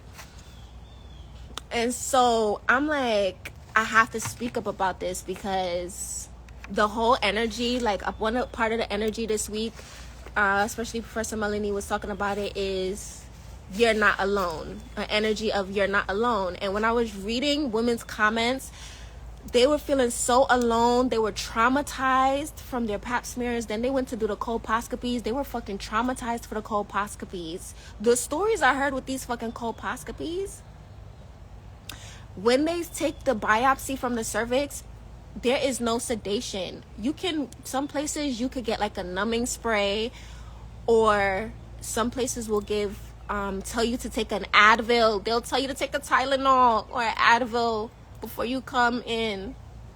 There's no real pain medication. Some places give local anesthesia or local sedation, or like, I was reading this stuff and listening to the stories last night, and I'm like, what? So they go and take the biopsy of the cervix with, I'm not laughing because it's funny, it's just fucking insane, with no sedation. And so women's stories, they were traumatized. I was reading the stuff out last night, and I was literally crying at some of the stuff, because I'm like, it was traumatic. I know for me, the pap smear was traumatic. So the colposcopy is a little longer than the pap smear. And they were like, a lot of women were saying, like, the doctors were saying that, oh, it's not going to hurt. And there was like, some women said it's worse than childbirth. I'm not trying to say this to scare y'all, but I have to share my experience. I have to be honest. Okay, people have different pain tolerances. Yes. So some women were explaining the procedure. Some people said that they bled so much. Some people said they fucking fainted. So I'm reading this last night, and I'm like, I said, listen, y'all told me you will not die. You chose this, you will not die. That means it's part of my soul mission. This is my part of my work. Then also in meditation, after I heard everything looks okay to me. I heard this a couple of, probably like sometime last week or maybe 2 weeks ago. I heard everything looks okay to me. So I started putting it together, and I said, okay, I'm Gucci. Because I can I can receive information from future too, like a lot of you guys do. So yeah, that's why the Blue Jays keep coming around. They are the criers. Wow, they scream out about things to warn or help their family. Oh, thank you, sis. A car horn over here just beeped 3 times. You see? Wow, that's why the blue, okay, because the Blue Jays are flying around here on the grass. So she said that's why the Blue Jays keep coming around. They are the criers. They scream out about things to warn or help their family. Yes. Yes. Yes. So Spirit had me like researching and looking at stuff, and I was literally like in shock. I was I was like, what? And so like I said, I have a Aries in the 6th house. 6th house is health and wellness. Aries is the leader. I was like, I can't be quiet.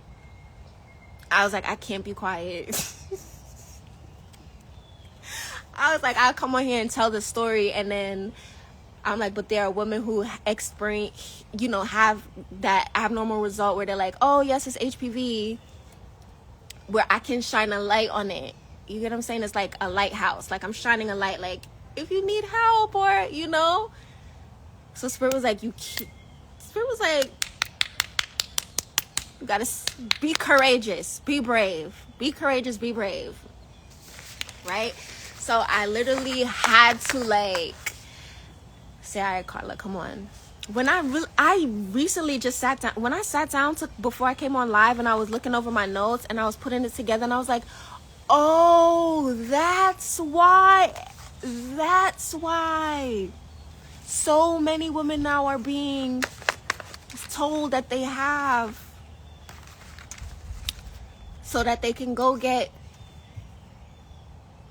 not only the V's, but the procedures. Because you guys, the procedures, and again, I'm not trying to deter y'all from doing procedures and doing what's best for you, okay? The procedures, when you look up the colposcopy, what my doctor did not tell me was that the possible side effects. So like I said, some women bleed, heavily bleed. Some people said they have passed out. So there's so many different experiences that women were sharing, and how it is so barbaric. It is torture, because they literally snip your fucking cervix. What they literally do is called a punch cervix. That's what it's called, a punch cervix. Where they take the biopsies, is called a punch cervix. And we know this construct was patriarchal. So we know how they feel about women and women's health. So I was like, okay, I have to speak up about this. Oh, that's what I was saying with the colposcopy. So after they remove, some women were saying they had this procedure done 3 or 4 times. 3 or 4 times. I've seen some people say they have to do it every 6 months they had to do it every 6 months for 4 years. And then like each time everything like was good. When they got back the results, the colposcopy was good. They didn't have any abnormal cells. Like, because the fucking cells heal itself, and usually fucking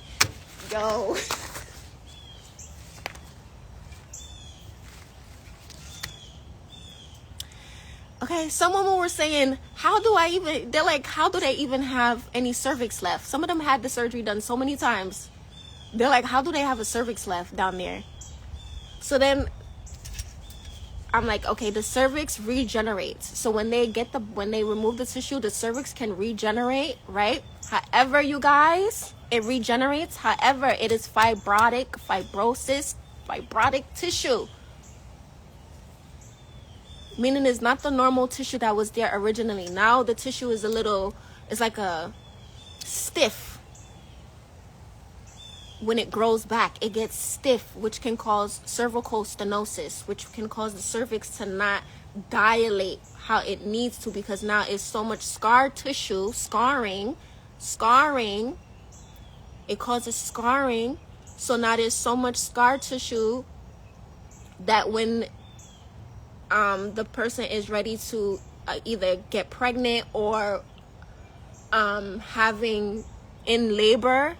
Hey you guys, welcome. Or having, it's so much. Hold on, you guys.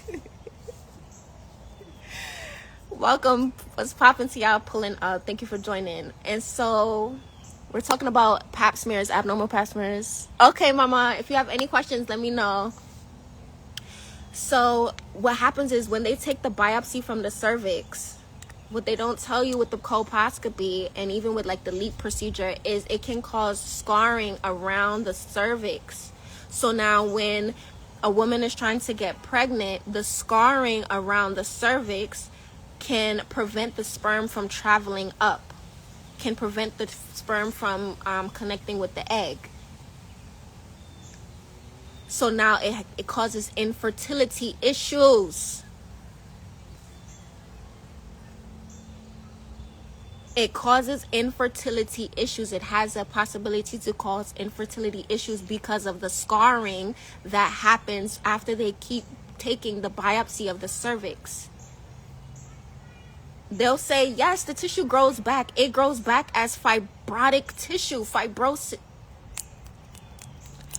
The tissue is hard to,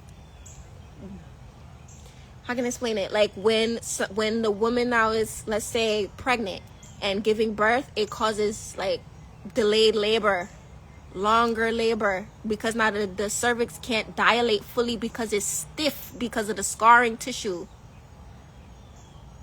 So a lot of midwives and things like that are finding that they're, sorry guys, my battery.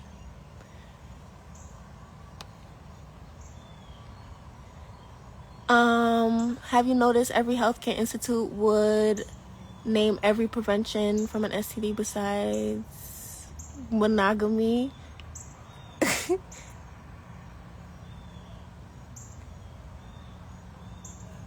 that does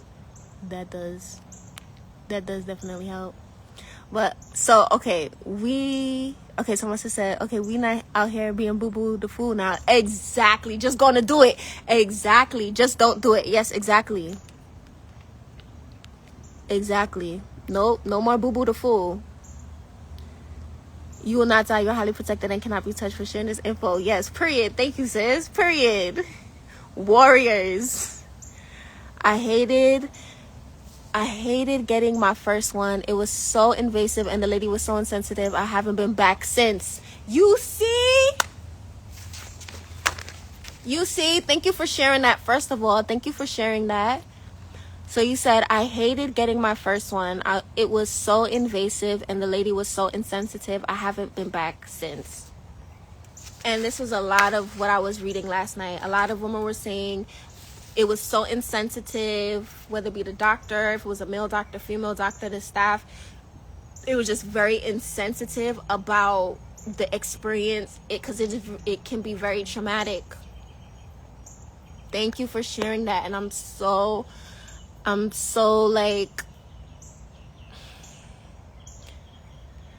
whew, I'm sending you love. Because that's exactly why Spirit was like, you have to talk about it, because a lot of women experience this and don't share it, don't speak about it. But yep, like they keep saying we need one every year, and honestly I'm like, no, I'm good. That happened. When you watch the replay, you're gonna see I was explaining that whole thing that happened to me. The last one I had was a couple of years ago, and I was traumatized, and I didn't realize I was traumatized.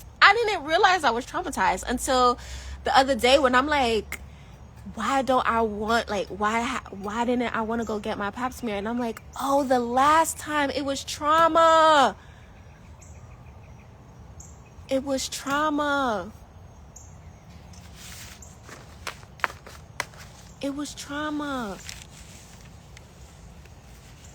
So a lot of women experience these traumas and hold on to it in the womb. The womb holds so much traumas.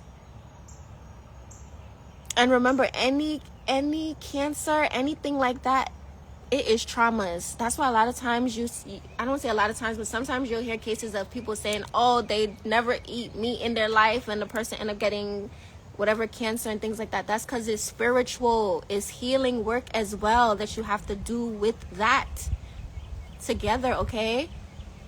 It's healing work. You have to heal the trauma from the roots. It's spiritual. It's traumas that just have not been healed, and it festers and turns into dis-ease in the body, turns into sickness in the body.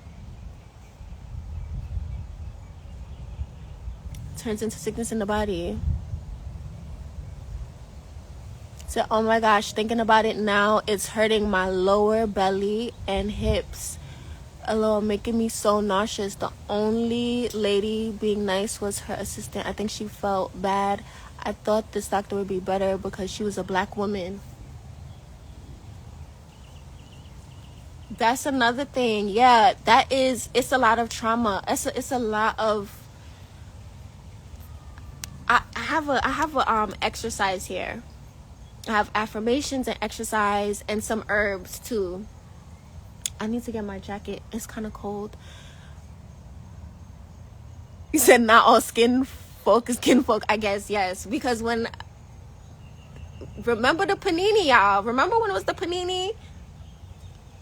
It was a lot of people that looked like me and you that was saying, go do this thing. You understand? So you have to see spiritually. Have to use your discernment. Have to use your spiritual eye. Even last night when I was researching this, it was a lot of people that looked like me that was like, yeah, come and do this thing, this biopsy. You get what I'm saying? So y'all gotta see spiritually. Yeah, have to see spiritually, and it's super traumatic. I gave some tips and things like that for when you have to go do your next pap smear that you can do before you go to better prepare yourself mentally, physically, spiritually before going. I went to her because I don't feel comfortable with men doing this kind of job. So mind you, I waited for her appointment, child. Just a mess. Yep, I spoke about that too. Not wanting the male gynecologist and speaking up for yourself, advocating for yourself. I'm glad you are talking about this because I want to learn more about womb health. Yep. I'm glad. Thank you. Thank you for watching. Thank you for watching the replay. Thank you for sharing. I'm really glad I'm talking about this too. You guys, it's not easy. I'm telling you right now, it's not easy, but I know how important it is. And it's actually helping me to heal as well, sharing my experience and sharing like things that I've been doing to deal with those traumas, to release those traumas, to start to heal it. So thank you for your support. And yeah, it is super traumatic. So I'm like, yeah, so that's what the colposcopy is, y'all. That's what the colposcopy is. So that's after the abnormal result. So they'll be like, okay, yes, you have an abnormal pap smear result. Sometimes you can have the abnormal pap smear result and it not be HPV, or sometimes it can. And then after, they'll say either come back for a follow-up pap smear or to do the colposcopy. And like I was saying, the colposcopy, they use the microscope to look closer at the cervix. And if they see abnormal cells, they put the dye on the cervix, and then they do the actual biopsy where they take a couple of tissue samples. And the scarring, that's what I'm talking about. The scarring on the cervix can cause infertility. It can cause prolonged labor. So many problems. So I'm saying, you guys, you have to meditate. You have to listen to yourself. You have to listen to your intuition. You have to.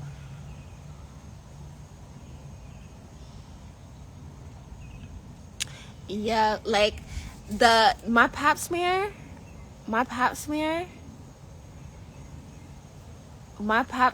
sis, like, it was traumatic. And so this is what I'm saying, like, the pap smear, you guys, they have different guidelines, right? They have different guidelines for different ages, right? So yes, we have to check our cervix. We have to do our pap smears, right? I'm not saying do or don't. Always listen to that intuition. Whatever your intuition is telling you, nothing trumps what you're feeling, right? Nothing trumps what you're feeling, right? And so with the pap smear, they'll check your cervix. I know for me, it was very uncomfortable, and I'll say, like, having somebody there with you for support, not going by yourself, having somebody to drive you and stuff like that are things that can help, because you want to look at the health of your womb, right? It's the vaccines, the V's,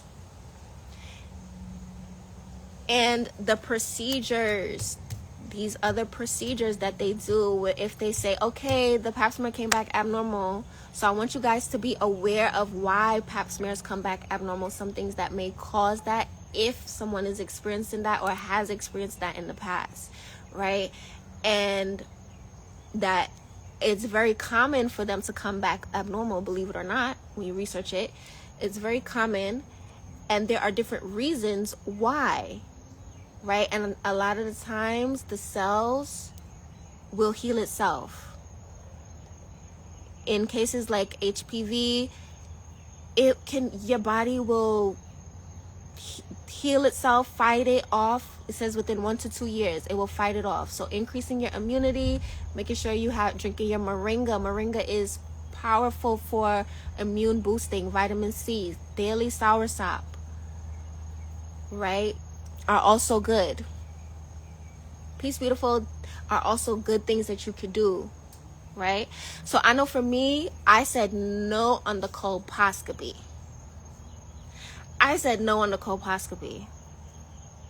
Right?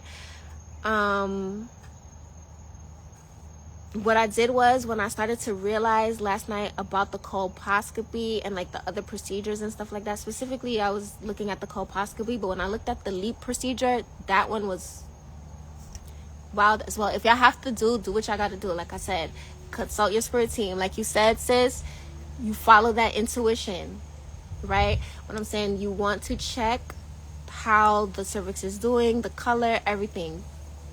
Follow your spirit. So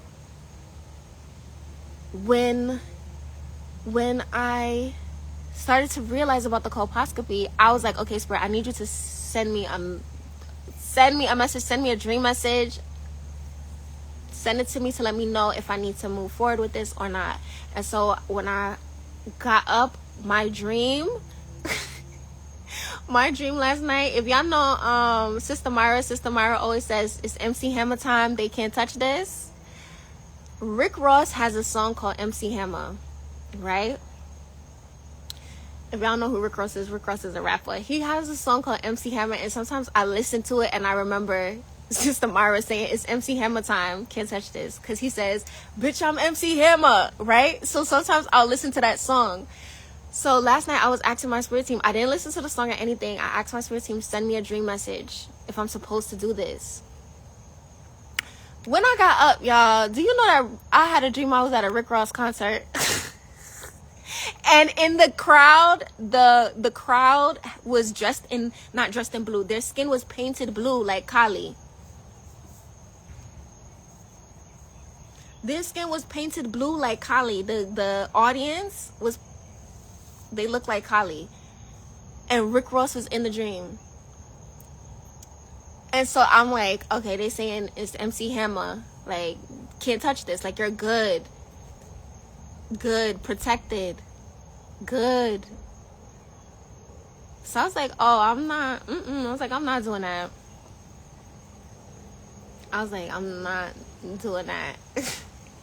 Spirit, what I'll do is, I was saying I'll do a follow-up pap smear sometime next year. Because before I'm seeing the new recent guidelines, I was still going by the annual pap smears. And so I said, okay, I'll wait till my pap smear next year and have them check and see if the cells go, when the cells go back to normal. Because the cells will revert back to normal. Normally,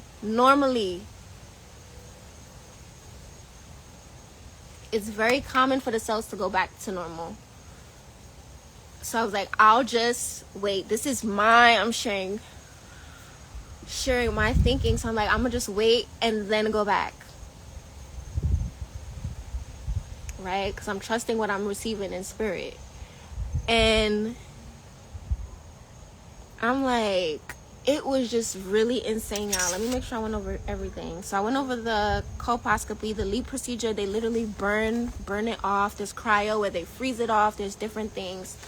Okay, I know people who had to do some of these surgeries, and so it, like I said, if there are some women who are saying they did like 3-4 of these surgeries, but because they want to take the sample of the biopsy and like study it, y'all.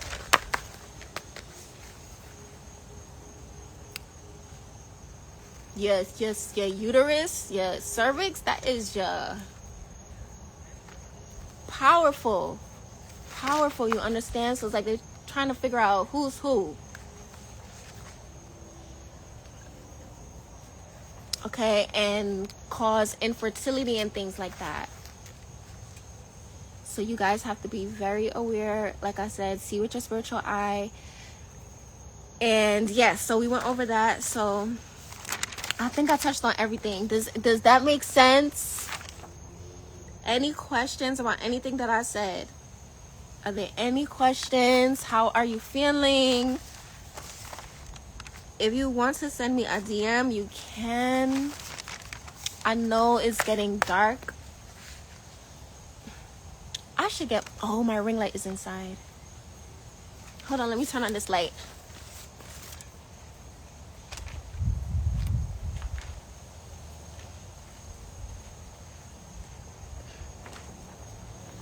Are there any questions? No questions. Okay, so I went over the complications for scarring. Okay, yes, it all makes sense. Yes, okay, good. If you have any questions, slide in my DM.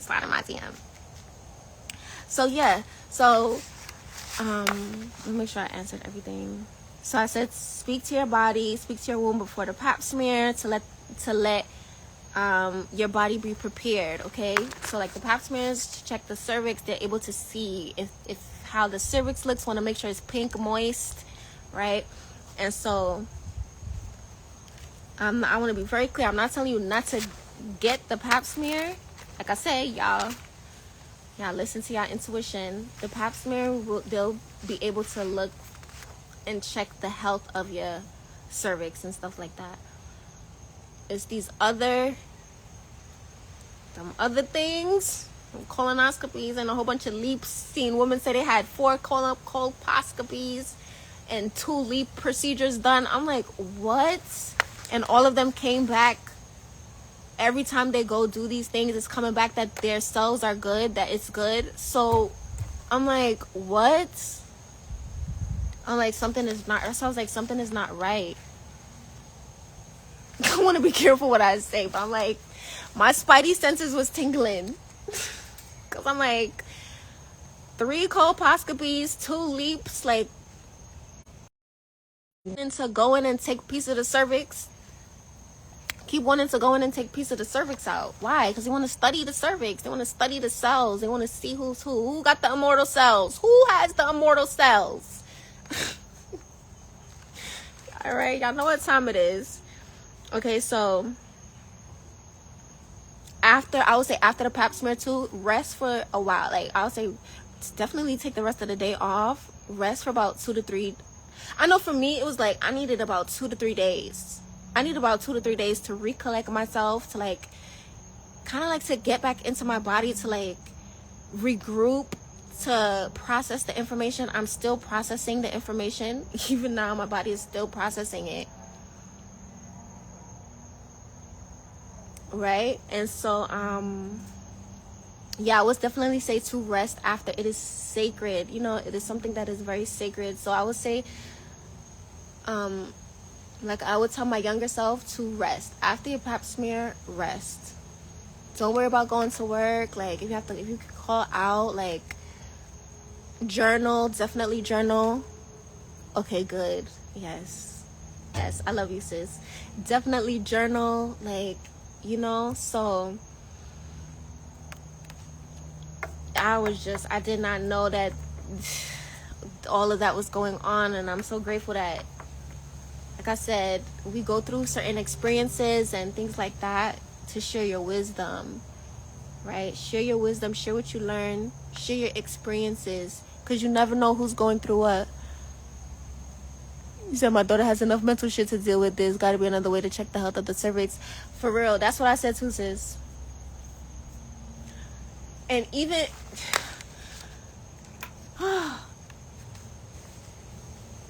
the stories that I was reading last night, I could not believe it. I was like, so much women are traumatized. And not only did I have the dream with Rick Ross, but let me tell you what I was shown. Oh my God. Not only the dream with Rick Ross, I had another dream where this was before I was asking, like, Spirit, send me if I should or should not, right? I had a dream. I was in the dream, I was looking for like a bathroom. And I went into a bathroom, but the ceiling was like leaking. It was a lot of water coming from the ceiling, and it was like a lot of water on the floor. And I seen like a lot of girls in the bathroom. Like, I remember seeing a lot of girls in the bathroom. And I was like, I thought I could be able to go inside the bathroom, but I'm like, it's too much water and stuff. So let me see. I look for another bathroom. So I ended up on a roof. And on the roof, I seen like this old rusty looking pipe. This may be graphic, but this is what I saw.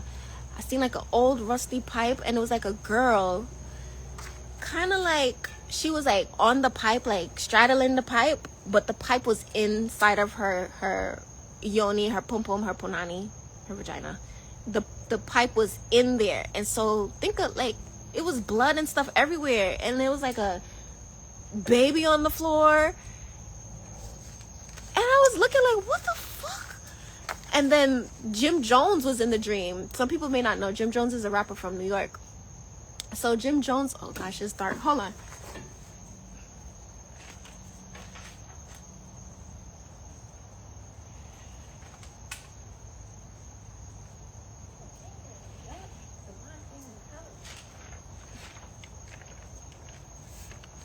And so Jim Jones was in the dream. So I'm like, why the fuck was Jim Jones in my dream?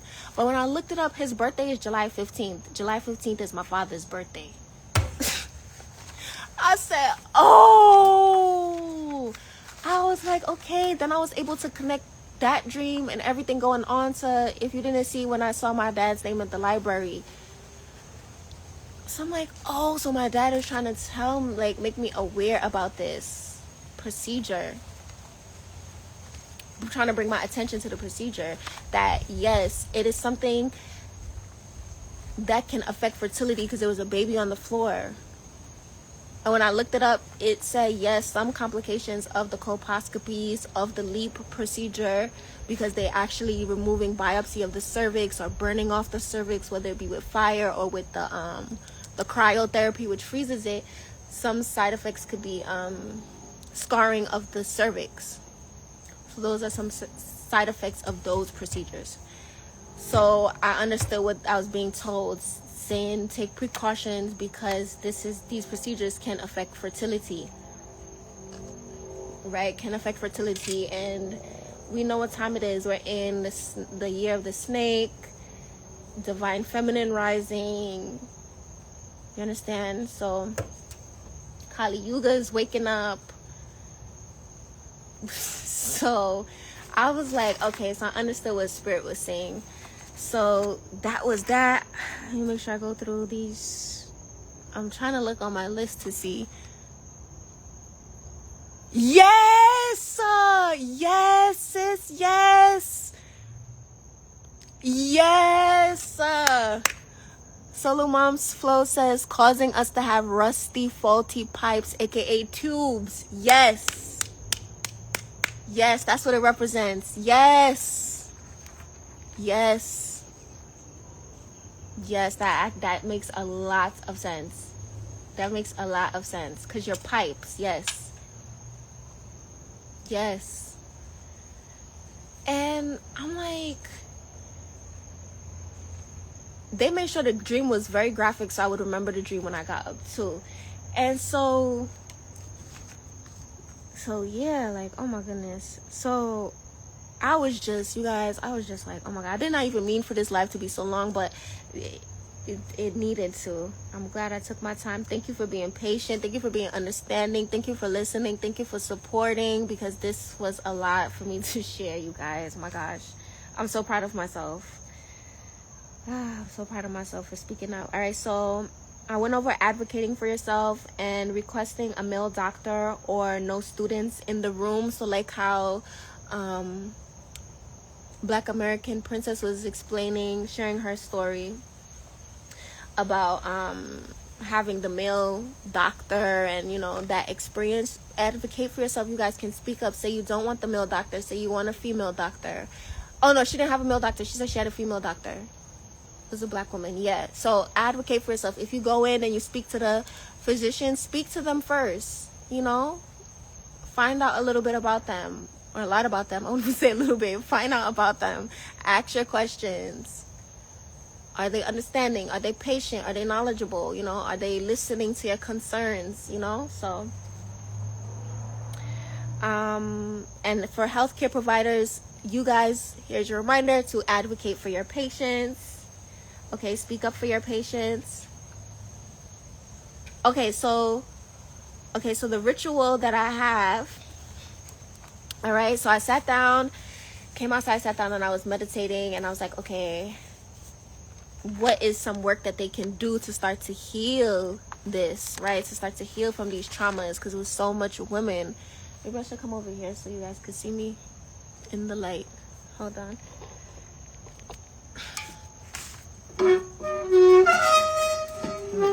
I'm almost finished.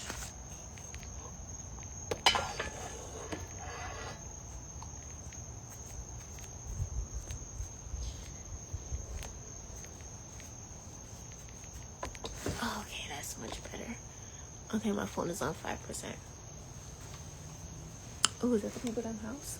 I'm gonna be showing the people them house.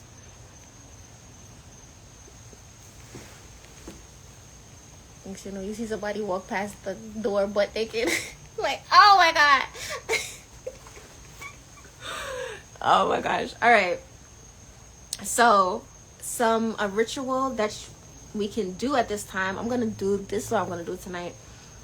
So, write down your negative emotions connected to the experience. So if you experience a traumatic, whether it be pap smear or colposcopy or even any type of traumatic medical procedure, write down your negative emotions connected to the experience. Fear, guilt, shame, doubt, right? And I want you to release these emotions. Okay, release these emotions.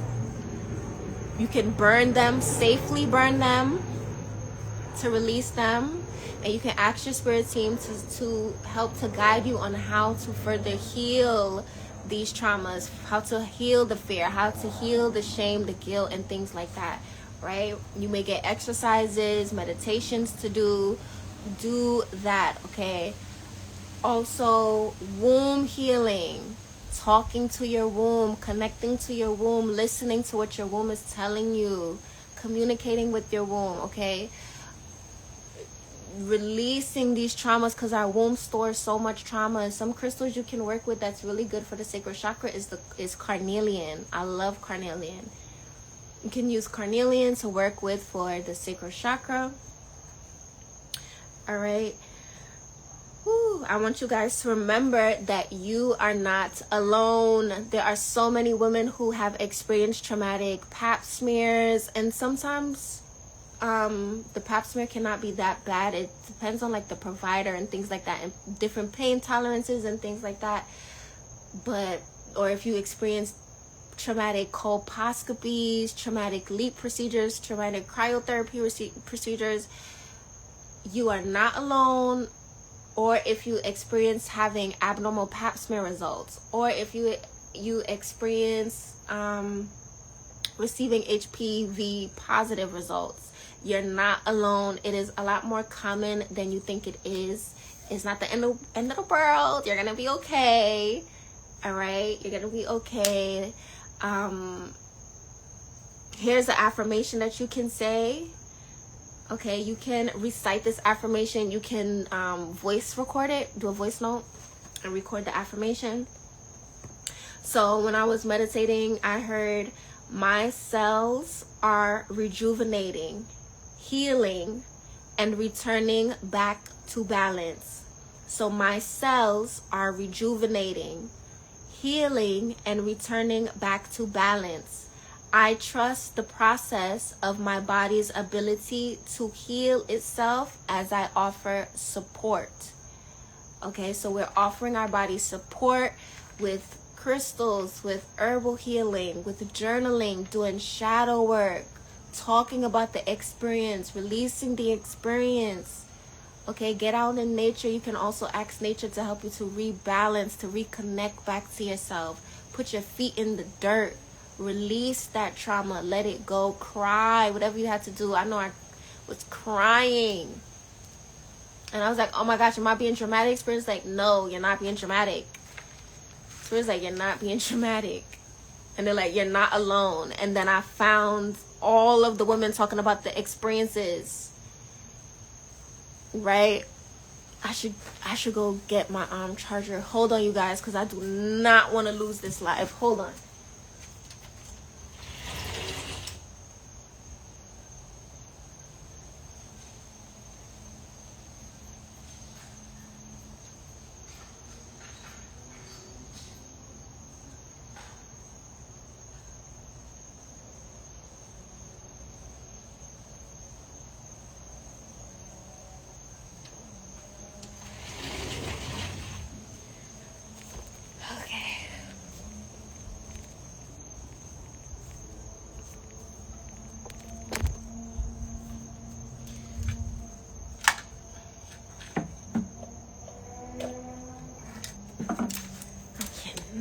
Lose this live.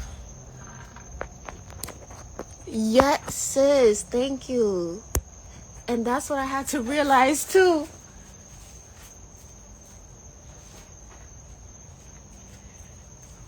That's what I had to realize. Like, I'm like, oh, that's why I had to experience this. Whereas like, you chose this, you will not die. So I'm like asking, why did I choose this? I had to sit down and ask, why did I choose this? And it's not until right when I sat down and I was like, okay, I'm gonna go on live and talk about it, I started piecing it together. And then I started looking at like what's going on with the whole HPV thing and stuff like that. And I'm like, that's why I had to speak about it. I had to speak up about it because fertility, we need these superhuman power babies to be coming in. They got work to do. These are ancient beings that is coming back. Right? So we need these superhuman babies to come back in. So I was like, listen, my superhuman babies is coming, okay? They not playing. They kicking ass and taking names later, okay? And so it's so important for us to protect our womb health daily. Soursop drinking, healthier eating habits, exercising, and healing traumas.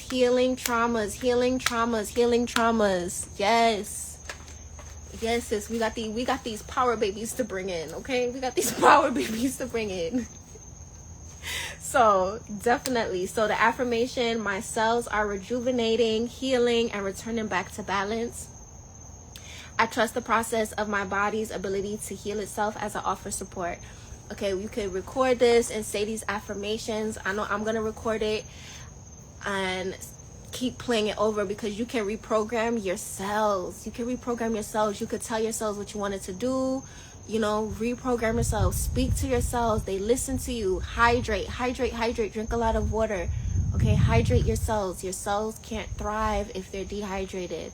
So that's one thing I'm working on, drinking more water and putting a little bit of sprinkle of some good pink Himalayan salts in the water as natural electrolytes. Drink it, hydrate your cells. All right, so that was the affirmation. I think that was everything. Let me make sure. Yep, I think that was everything.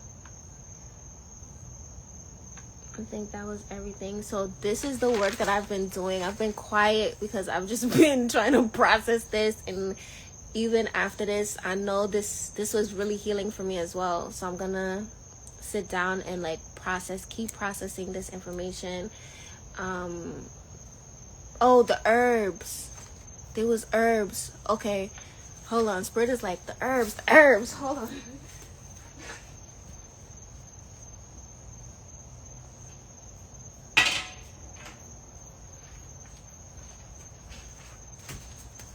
They like the herbs.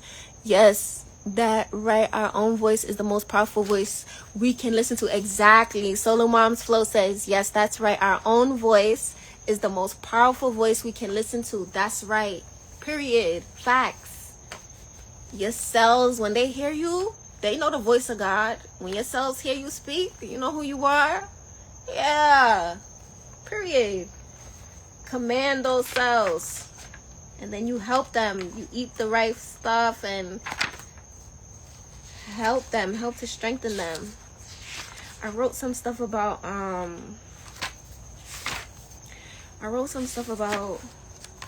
the herbs. Let me just check my notes. I had some. Oh, also talk about like the Diva cups too.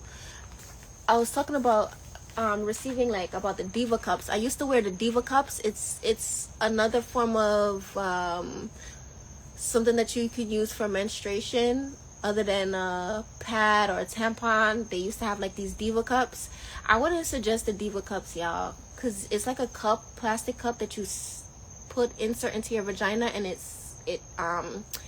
encloses around your cervix to catch your menstruation, and then you take them out and you can wash them out, clean them, cleanse them, and reuse them. I used to use them like years ago, and knowing what I know now, I wouldn't use them. Massing is connected to, okay, I'm just saying like I wouldn't use them because I feel now what I do is I'm more so like the cotton. I like to use, whether it's like a cotton rag, cotton t-shirt, cotton sock, I use that to catch my menstruation. I don't use like the tampons as much, rarely, pads, because of the chemicals and stuff like that.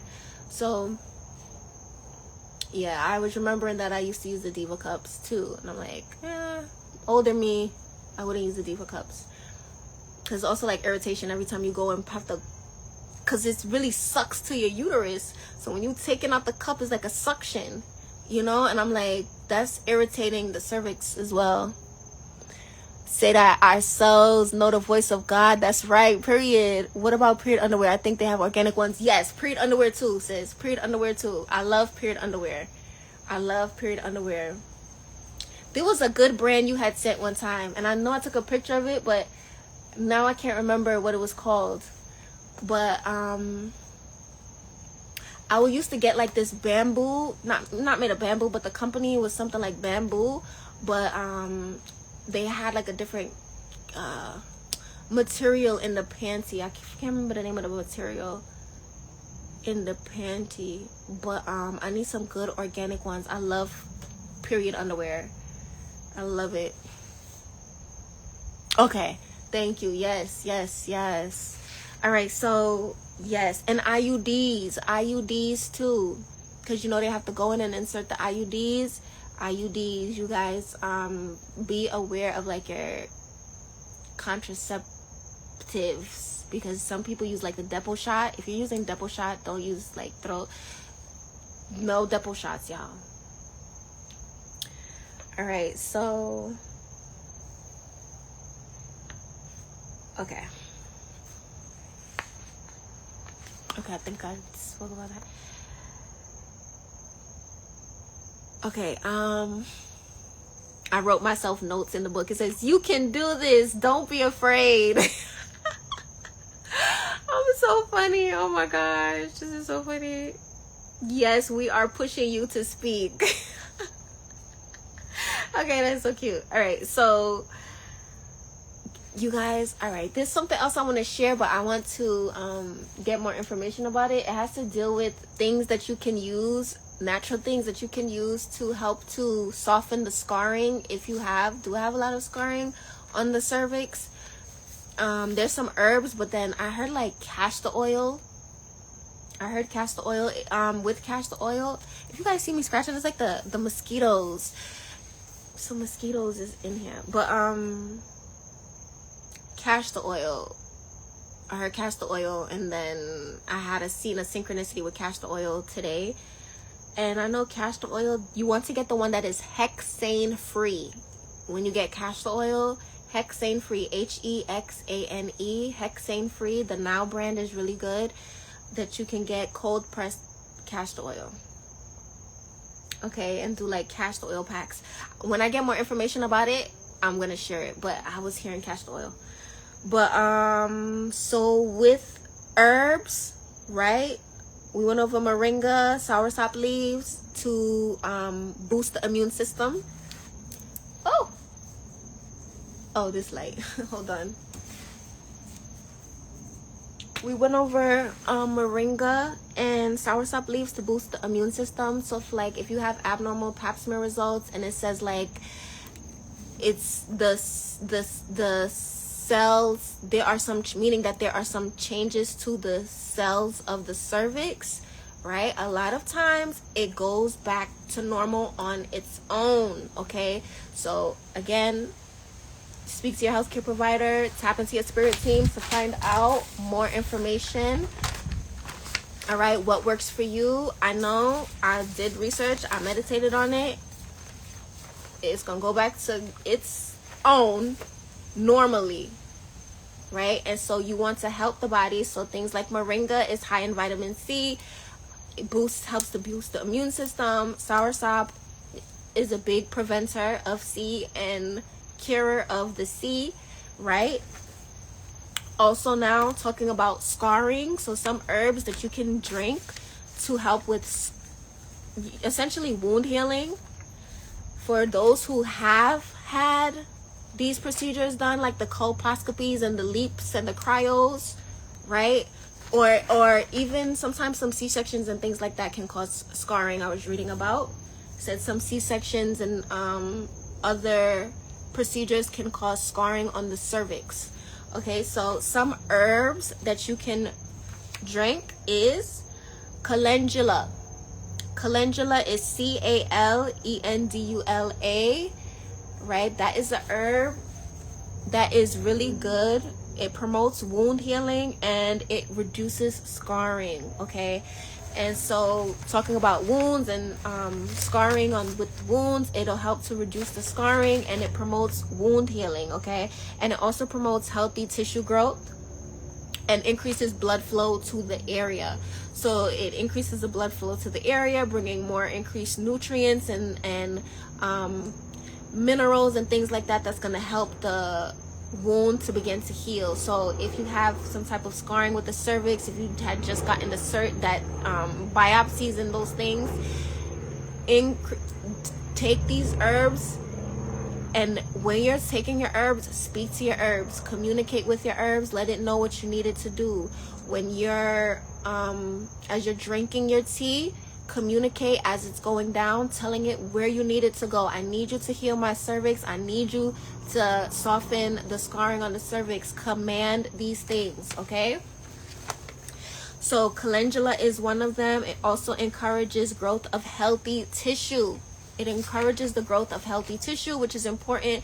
If you had a biopsy done and they remove tissue, that tissue is going to start to regenerate. It's going to regrow, and you want to regrow healthy tissue, okay? Sometimes the tissue can grow what's the word, fibrotic or fibrosic tissue. I'm probably saying that wrong. It's a long day. But you know what I mean, okay? So another herb is St. John's wort. Okay, St. John's wort is very good for wound healing as well, and it's also good to help with mood, all right, feelings of like depression. St. John's wort is very good for depression. So, okay, so he said, yes, I had a C-section. I think I have some scarring. When I got back to teaching dance, I would get these pains that felt like someone was wringing my womb, like you're wringing out a towel.